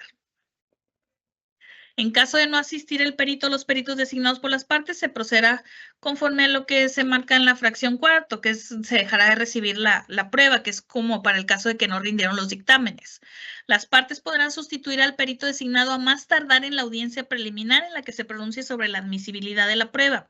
Si las causas de sustitución acontecen después de la audiencia preliminar, la parte interesada podrá sustituir al perito designando siempre y cuando se exhiba el dictamen dentro del plazo señalado. Para ello, subsistiendo todas las cargas y apercibimientos para su comparecencia en la audiencia de juicio respectiva.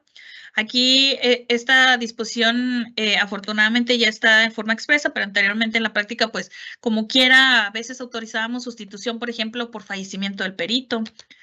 Si fallece una vez que rinde el dictamen, pero antes de la audiencia de juicio, pues evidentemente no se le puede dejar esa carga a la parte que ofreció a dicho experto porque pues es una circunstancia que escapa totalmente de su voluntad. Desahogados los dictámenes de ambas partes y la autoridad jurisdiccional los estima sustancialmente contradictorios, de tal modo que no es posible encontrar conclusiones que le aporten elementos de convicción, podrá designar un perito tercero en discordia en la misma audiencia de juicio. En este caso, desahogará las pruebas preparadas y diferirá la misma para la recepción de dicho dictamen, según el caso, al prudente arbitrio de la autoridad jurisdiccional, siempre y cuando no exceda de 15 días. ¿Qué quiere decir? Que si la autoridad va a considerar necesario un dictamen de un perito tercero, este se va a tener que integrar en un plazo que no exceda de 15 días. Esto busca cumplir con el principio de continuidad, que es lo que básicamente se advierte mucho de las disposiciones del Código Nacional de Procedimientos Civiles y Familiares. Hay pruebas en las que se marca que tienes que, como lo veíamos ahorita precisamente con lo de los testigos, en ese acto se debe girar la orden para hacerlo comparecer, o incluso para levantar la declaración a testigos que no pueden acudir al juzgado porque son adultos mayores o alguna cuestión de discapacidad. En ese mismo acto de la audiencia hay que ir, levantar el testimonio y regresar. Esto es con el afán de cumplir de forma íntegra el principio de continuidad y concentración de las pruebas.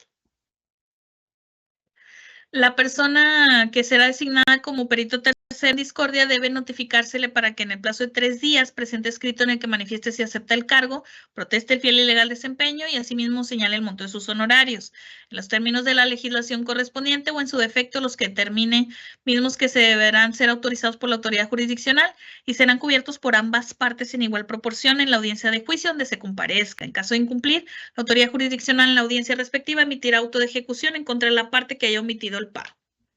La persona designada como perito tercero en discordia deberá rendir su dictamen por escrito más tardar 3 días hábiles antes de la audiencia de juicio o en su continuación, debiendo asistir a la misma para efectos de explicar oralmente sus conclusiones y ser interrogado por las partes o la autoridad jurisdiccional. En caso de incumplimiento por parte de la persona perito designado, dará lugar a que la autoridad jurisdiccional le imponga como sanción pecuniaria en favor de las partes y de manera proporcional a cada una de ellas por el importe de una cantidad igual a la que cotizó por sus servicios al aceptar y protestar el cargo. En el mismo acto, la autoridad jurisdiccional dictará proveído de ejecución en contra de dicha persona, además de hacerle saber al Consejo de la Judicatura, la asociación, colegio profesionistas o institución que lo hubiera propuesto, por así haberlo solicitado a la autoridad jurisdiccional para los efectos correspondientes, independientemente de las sanciones administrativas y legales que hubiera lugar. En el supuesto de este párrafo anterior, la autoridad jurisdiccional designará otro perito tercero y, de ser necesario, diferirá la audiencia nuevamente para el desahogo de la prueba. La autoridad jurisdiccional puede designar personas peritos terceros en discordia de entre aquellos autorizados como auxiliares de la Administración de Justicia, autoridades por la autoridad jurisdiccional competente del Poder Judicial respectivo o de entre aquellos propuestos a su previa solicitud por colegios de asociaciones o barras de profesionales, artísticas, técnicas o científicas y de las instituciones de educación superior públicas o privadas, a la Cámara de Industria, Comercio, confederaciones de cámaras conforme al objeto del peritaje. Todos los casos que se trate solo de peritaje sobre el valor de cualquier clase de bienes y los mismos se realizan por corredor público, institución de crédito, monte de piedad, perito evaluador o demás entidades que se dediquen a avalúos nombrados por cada una de las partes. En caso de diferencia de los montos que no sea mayor al 20%, se va a mediar entre esas diferencias. De ser mayor a tal monto, se nombrará tercero en discordia. En caso de no designar perito alguna de las partes, se desahogará la prueba con solo el dictamen de una de estas. En materia civil, cuando la parte que promueve lo haga a través de defensoría pública o institución pública o privada que preste dichos servicios y ésta no cuente con la persona perito solicitado, la autoridad jurisdiccional, previa comprobación de dicha circunstancia, nombrará a una persona perito adscrita de alguna institución pública que cuente con el mismo, aplicándose en lo conducente a las disposiciones que garantizan la designación del perito en materia familiar.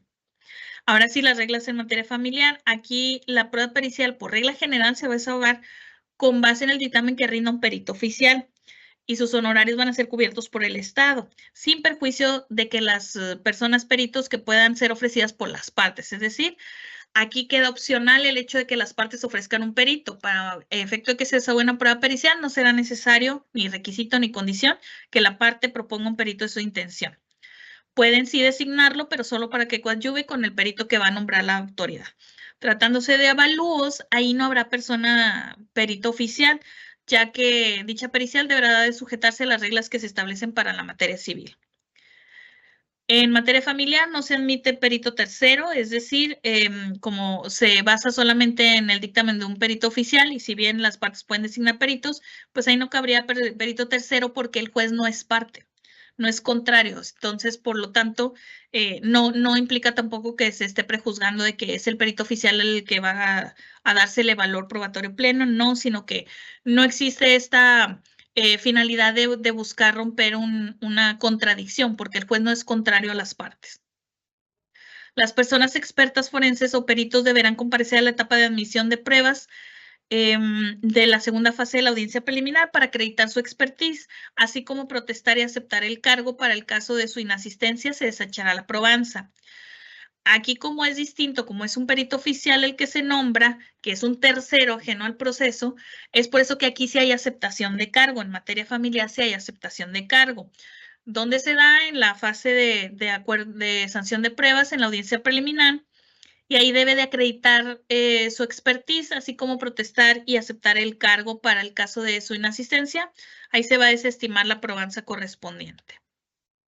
Las personas designadas para emitir un peritaje quedan obligadas a rendir su dictamen dentro de los 15 días siguientes a la fecha en que hayan aceptado y protestado el cargo o bien de la fecha que señale la autoridad jurisdiccional, atendiendo a las circunstancias del caso. Lo anterior en entendido de que las partes deberán de estar en aptitud de imponerse de su contenido por lo menos con 3 días de anticipación a la celebración de la audiencia del juicio. La recusación, esto ya abarca no solo la materia familiar, también entra en materia civil y familiar. Obviamente pueden ser recusados en la audiencia de juicio, en la que comparezcan los peritos por las mismas causas de excusa e impedimento que la autoridad jurisdiccional. La parte que la oponga debe presentar las pruebas para demostrar la causa que alegue.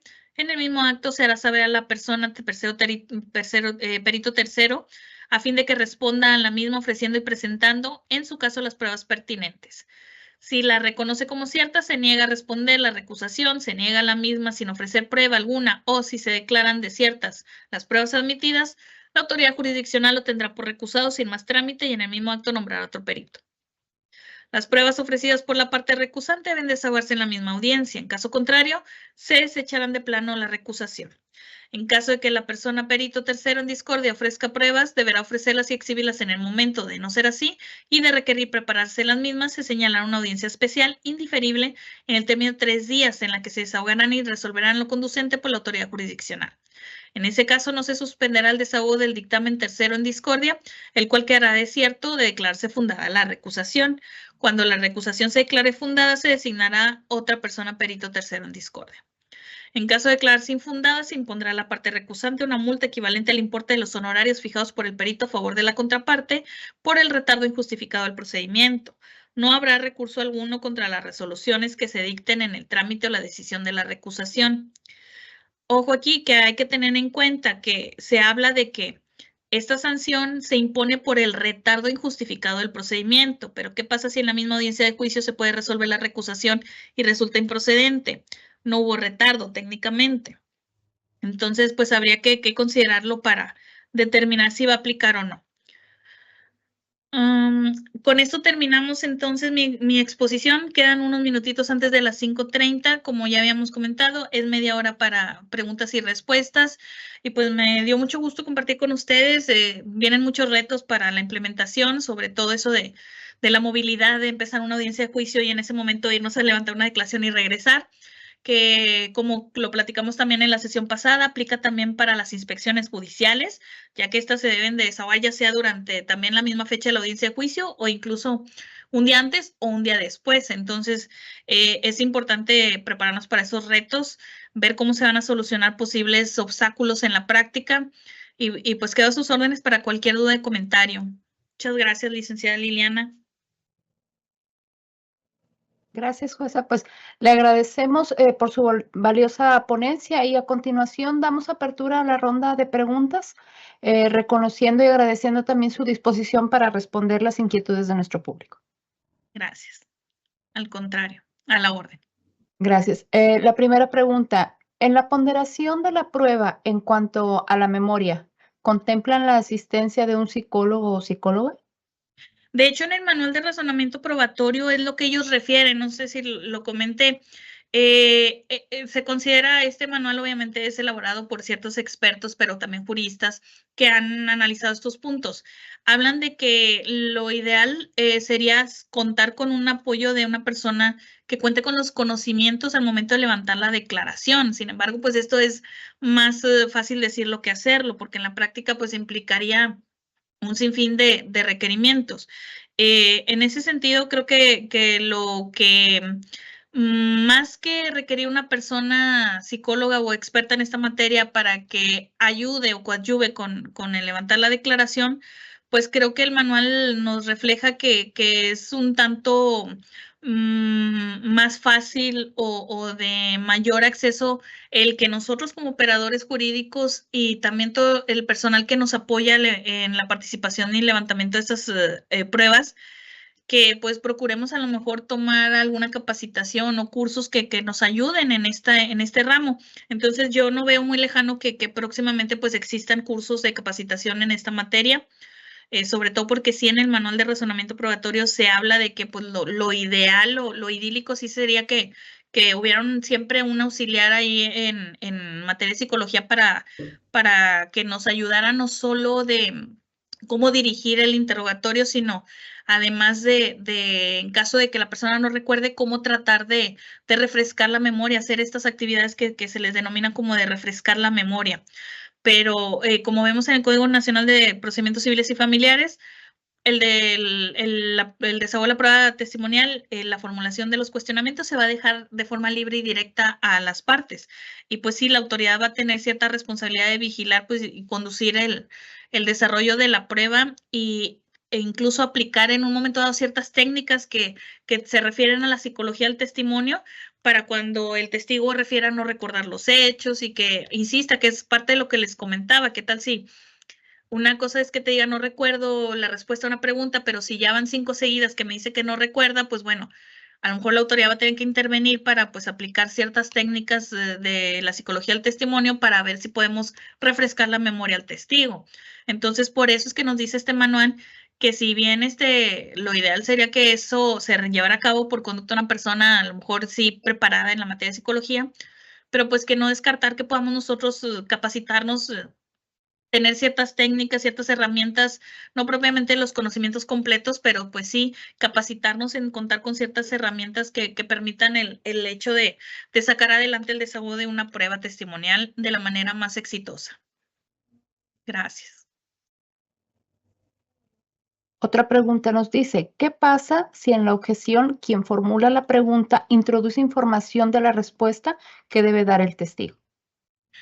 Pasa mucho en la práctica, de hecho, ahí sí es importante, a lo mejor como autoridad, yo ya en lo particular, antes de iniciar con el desahogo, les apercibo no solo porque pasa más en las confesionales, es muy común que cuando van a objetar una pregunta, traten de influir en la respuesta. Entonces, ¿qué hago yo? Yo apercibo desde el inicio. Le apercibo, abogado, que pues para hacer uso de la voz tiene que pedir el uso de la palabra, se abstenga de hacer comentarios de forma directa, porque se puede considerar que trata de influir en la respuesta que deba dar el declarante o el absolvente, y eso puede dar lugar a que esta autoridad como sanción le imponga que lo tenga por confeso cuando se trata de la confesional.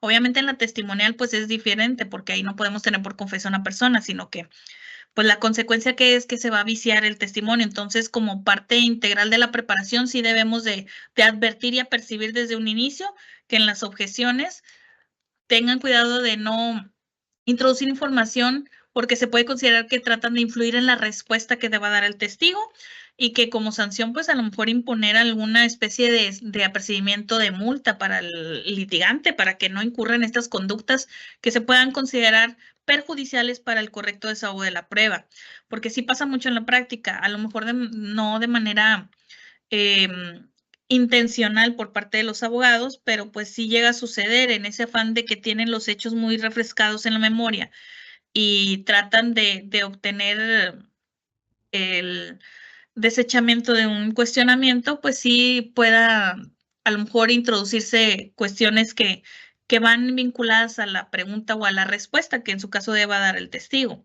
Pero ahí yo creo que sí es responsabilidad del juez desde un inicio dar ese parteaguas, ese parámetro.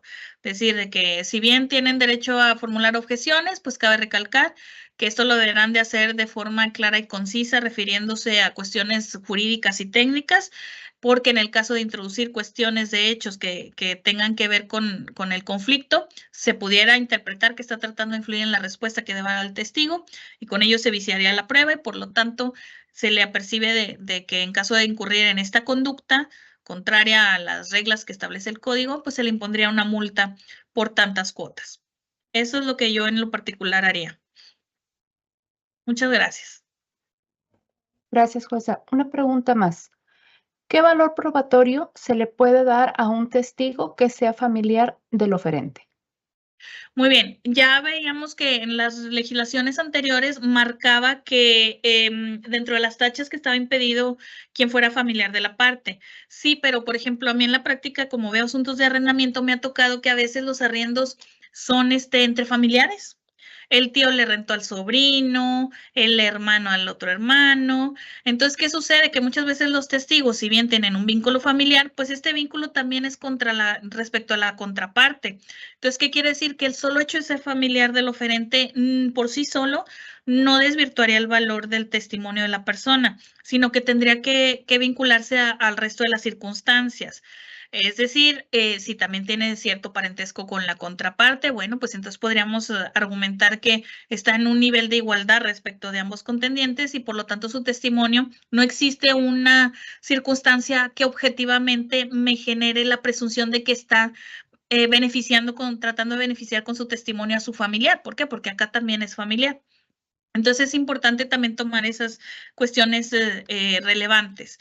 Ahora, si solamente existe el vínculo familiar respecto a una sola parte, va a depender mucho de los hechos sobre los que declara, porque posiblemente también me ha tocado en los asuntos de responsabilidad civil que son los propios familiares los que presencian o son testigos de los hechos, que el atropello, que el accidente, que etcétera. Entonces, ahí entra el sentido de las reglas de la lógica y el razonamiento probatorio de decir, no, el solo hecho de ser familiar no va a desvirtuar su dicho. ¿Por qué? Porque sabes que, mira, en la carpeta advierto que él también participó en el hecho que motiva esta controversia. Entonces, su presencia está acreditada en los hechos.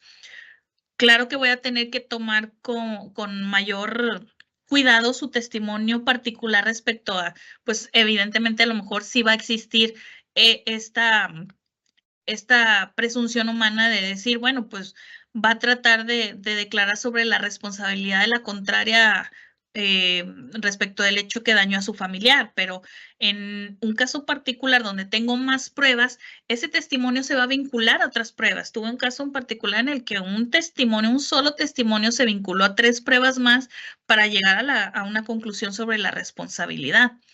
Entonces, es importante considerar que ya ahora con el nuevo Código Nacional de Procedimientos Civiles, como se habla de que durante el desarrollo de la prueba tú tienes que construir la credibilidad e idoneidad del testigo, por lo tanto, quien lo ofrece va a tener esa obligación de construir la idoneidad, es decir, a pesar de ser familiar, ubicarlo en los hechos materia de la litis y también que declare acerca del cómo presenció los hechos, del por qué presenció los hechos, y todo esto va a abonar a la credibilidad, en su caso, e idoneidad del testigo.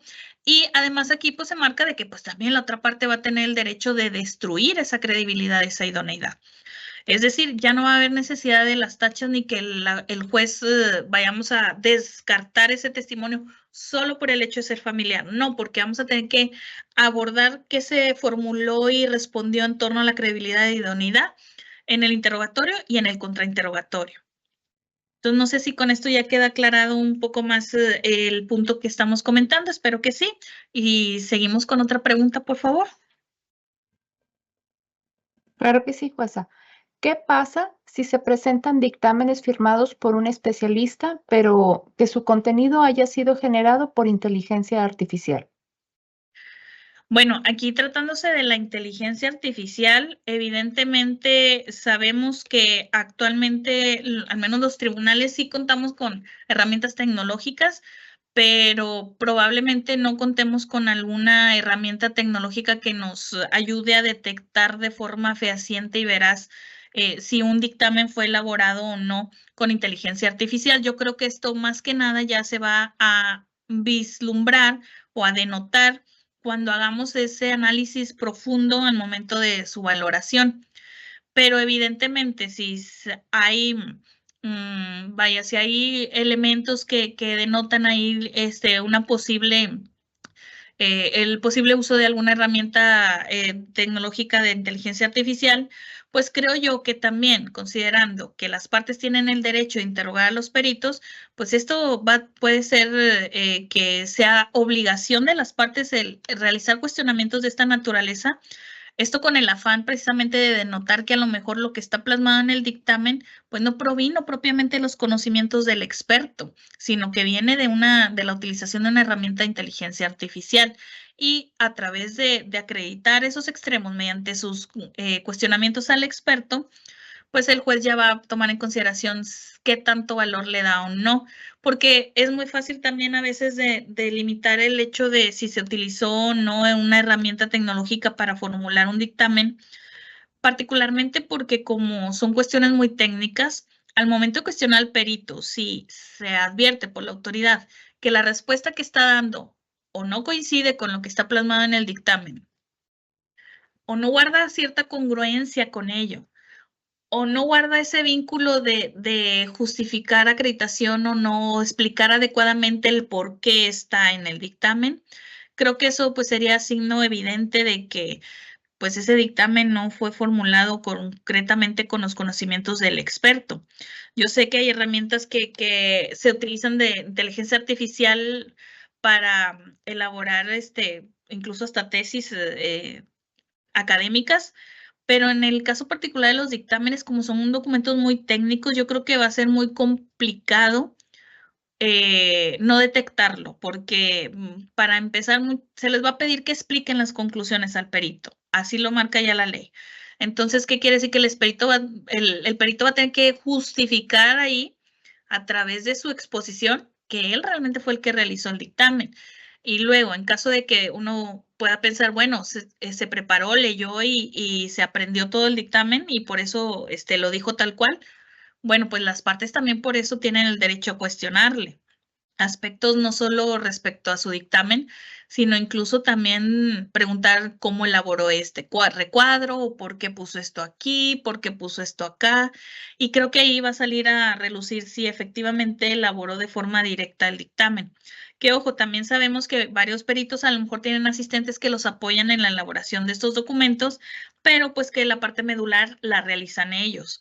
Entonces también ahí hay que tener criterio de decir, bueno, aun y cuando hayan utilizado a lo mejor una herramienta tecnológica, siempre y cuando lo que esté plasmado en el dictamen esté debidamente explicado y justificado por el perito, pues no le veo yo razón para negarle valor alguno a ese documento.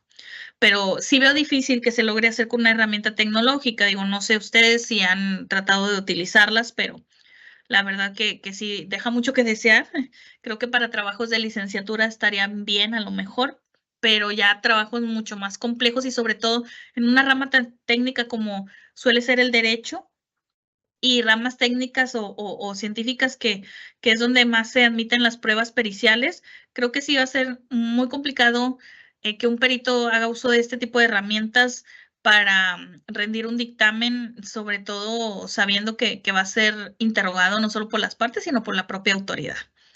Entonces, espero haber contestado adecuadamente esta pregunta y seguimos con la siguiente, por favor, licenciada. Claro que sí. En citación a testigos, ¿es válido manifestar que no se tiene relación con el testigo o se debe manifestar más? Para el momento de solicitar la citación, yo creo que no es necesario manifestar nada. En todo caso, lo que tiene que ver con si existe una relación o no, ya sea de, pues no propiamente parentesco, a lo mejor una relación personal de amistad o una relación laboral o una relación profesional, yo creo que eso va a salir a relucir a través de los interrogatorios. Yo creo que en el momento de ofrecerlo no es necesario hacer manifestación alguna. Si la pregunta va encaminada a cómo se acredita que no hay una relación con el testigo, a través de cuestionamientos, pues yo creo que eso tendría que ser a través de las preguntas que se le pudieran llegar a formular vinculadas a dónde trabaja usted, a qué se dedica, en dónde vive, qué hace, conoce usted a la persona oferente, por qué la conoce. Entonces creo que la prueba sola va a ir dando luz acerca de ese aspecto vinculado a lo de la citación de los testigos. Eso es lo que entendí de la pregunta que se formuló. No sé si eso sería lo que tenía de duda en relación al aspecto de la relación que pudiera existir con el testigo. Si quedó contestada, con esto lo respondemos. Si no, y lo pueden mencionar a lo mejor en los comentarios, adelante. Gracias. Una pregunta más. Respecto a la tacha de testigos, ¿solo se podrá justificar con pruebas documentales? Perdón, como que se me trabó un poquito la pantalla. ¿Me puede repetir la pregunta, licenciada? Una disculpa. Claro que sí, jueza. Respecto a la tacha de testigos, ¿solo se podrá justificar con pruebas documentales?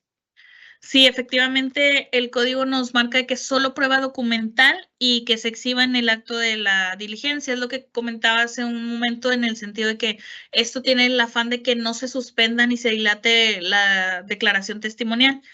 En ese sentido, el hecho de permitir que se aporten pruebas documentales va encaminado también al aspecto de que, bueno, o sea, yo le estoy preguntando si usted es familiar de tal persona, me está diciendo que no, pero yo aquí tengo un acta de nacimiento donde acredita que usted es hijo del señor, entonces la voy a poner a la vista y le vuelvo a preguntar, ¿tiene o no relación con el familiar? Va encaminado en ese sentido, me parece a mí, para efecto de cuestionar acerca de lo que antes se conocía como tachas y que ahora pues va encaminado a la credibilidad e idoneidad del testimonio. Creo que con esto queda respondida. No sé si tenga alguna otra pregunta, licenciada. Sí, jueza, una más. Nos comentan, ¿qué recomendaciones prácticas daría a los abogados para la formulación de preguntas durante el interrogatorio y contrainterrogatorio a fin de que el desahogo de la prueba testimonial sea más eficaz? Muy bien. Mi consejo más importante yo creo que sería el elaborar una guía para la formulación de las preguntas, pero una guía en la que podamos tomar en consideración qué es lo que queremos obtener de información. Sin embargo, la pregunta, tratar de formularla lo más sencilla y con menos datos posibles. Recordemos que las preguntas sugerentes pues van a ser objeto van a ser materia de objeción indiscutiblemente. En una pregunta usted no le puede preguntar al testigo, digas, el testigo si sabe si el señor Roberto Pérez es dueño de un vehículo Nissan marca 2020, ya le está diciendo toda la información. Debemos recordar que el testimonio es recabar la información, pero del testigo. Cuando es el abogado el que brinda la información y el testigo se limita a decir que sí, ese testimonio ya nace muerto. Entonces, mi mayor consejo es tratar de elaborar las preguntas de la forma más genérica posible, pero con la guía que les comento. ¿Qué es lo que yo busco acreditar? Bueno, primero, quiero acreditar que este testigo pues no es familiar ni tiene una relación estrecha ni de amistad con las partes. Bueno, voy a empezar cuestionándole sobre él, sobre su persona, sobre si conoce a la persona, sobre por qué la conoce. Preguntas más que nada abiertas. Las preguntas cuando ya son sugerentes y traen información de más en su contenido, es ahí donde ya empieza a viciarse el testimonio, porque aparte de dar pauta a mayores objeciones, pues también pues ya va a empezar a incidir en la percepción de la autoridad respecto a la información que va del testigo. Si yo advierto que el abogado desde el inicio empieza a cuestionar cuestiones que ya están vinculando los datos con la información que corresponde a los hechos objeto de la discusión, pues ya no voy a confiar tanto en el testimonio del testigo. Si el asunto trata sobre un arrendamiento, queremos acreditar que se celebró un arrendamiento, bueno, ¿cómo podemos empezar a cuestionar de forma genérica y abierta? al testigo, señor Pérez, ¿usted sabe si el señor Roberto es dueño, tiene algún inmueble, alguna casa, habitación que sea de su propiedad? Empezamos así a preguntar. Ah, bueno, sí, sí sabe, ya me dijo que sí. ¿Qué inmueble o dónde se ubica ese inmueble o cómo lo podemos identificar? Ah, bueno, ya. Generales, abiertas, genéricas. No introducir información en la pregunta. Eso es muy importante al momento de formular el interrogatorio, y el contrainterrogatorio también pues es lo mismo. Ahí la cuestión sería nada más enfocarnos en, de las respuestas que dio el testigo, cuáles se ven las más endebles, y por ese tipo de preguntas irnos para efecto de desvirtuarlas. Y obviamente siempre en el contrainterrogatorio yo recomendaría siempre, pues, aunque se haya visto muy concreto lo relativo a la credibilidad y la idoneidad, como quiera enfatizar y hacer preguntas para tratar de obtener alguna información acerca de si no hay algún vínculo o alguna cercanía, o preguntas como, ¿ha socializado alguna vez con la familia de la persona, o ha tenido alguna relación con algún familiar cercano al señor, o ha trabajado alguna vez con el señor? Cosas de esa naturaleza para poder delimitar evidentemente y tratar de, pues, detectar si hay algún vínculo o algo que me pueda a mí llegar en un momento dado a beneficiar en el sentido de desvirtuar o reducir el valor o eficacia que le pudiera corresponder al testimonio. Entonces, espero que con esto, estos consejos les hayan funcionado y les sean de utilidad. Creo que también es importante hablar a lo mejor de capacitación en la formulación de interrogatorio y contrainterrogatorio, porque no es como anteriormente se hacía, que una pregunta directa, las repreguntas. No, ahora ya es interrogatorio directo. Tú tienes que obtener los datos, o sea, quien te tiene que dar los datos de información para introducirlo al proceso es el testigo. El abogado no debe aportar ningún dato porque el abogado ya lo sabe. Por eso el abogado, su trabajo es cómo le hago para sacar del testigo esos datos que yo necesito que vayan al expediente. Entonces, sí es toda un arte, una ciencia. Entonces, creo que sí debe de haber también a lo mejor mayor capacitación en ese aspecto para los litigantes en ese sentido. La siguiente pregunta, ¿hay alguna otra, por favor? No, ya no, jueza, con esto damos por concluido pues esta enriquecedora conferencia. Le reiteramos nuestro agradecimiento a usted, jueza Cintia Nayeli Sierra Vega, por su tiempo, experiencia y valiosas aportaciones.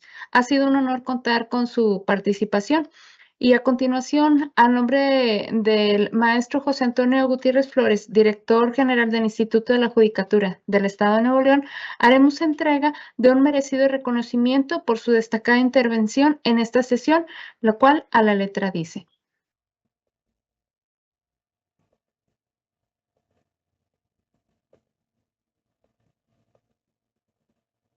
el Poder Judicial del Estado de Nuevo León, a través del Instituto de la Judicatura, otorga el presente reconocimiento a jueza Cintia Nayeli Sierra Vega por su brillante disertación del tema Prueba testimonial, prueba pericial, del módulo 5, Pruebas y razonamiento probatorio, diplomado en el nuevo Código Nacional de Procedimientos Civiles y Familiares, primera edición, Monterrey, Nuevo León, 11 de junio de 2025. Firma maestro José Antonio Gutiérrez Flores, director general del Instituto de la Judicatura del Poder Judicial del Estado de Nuevo León.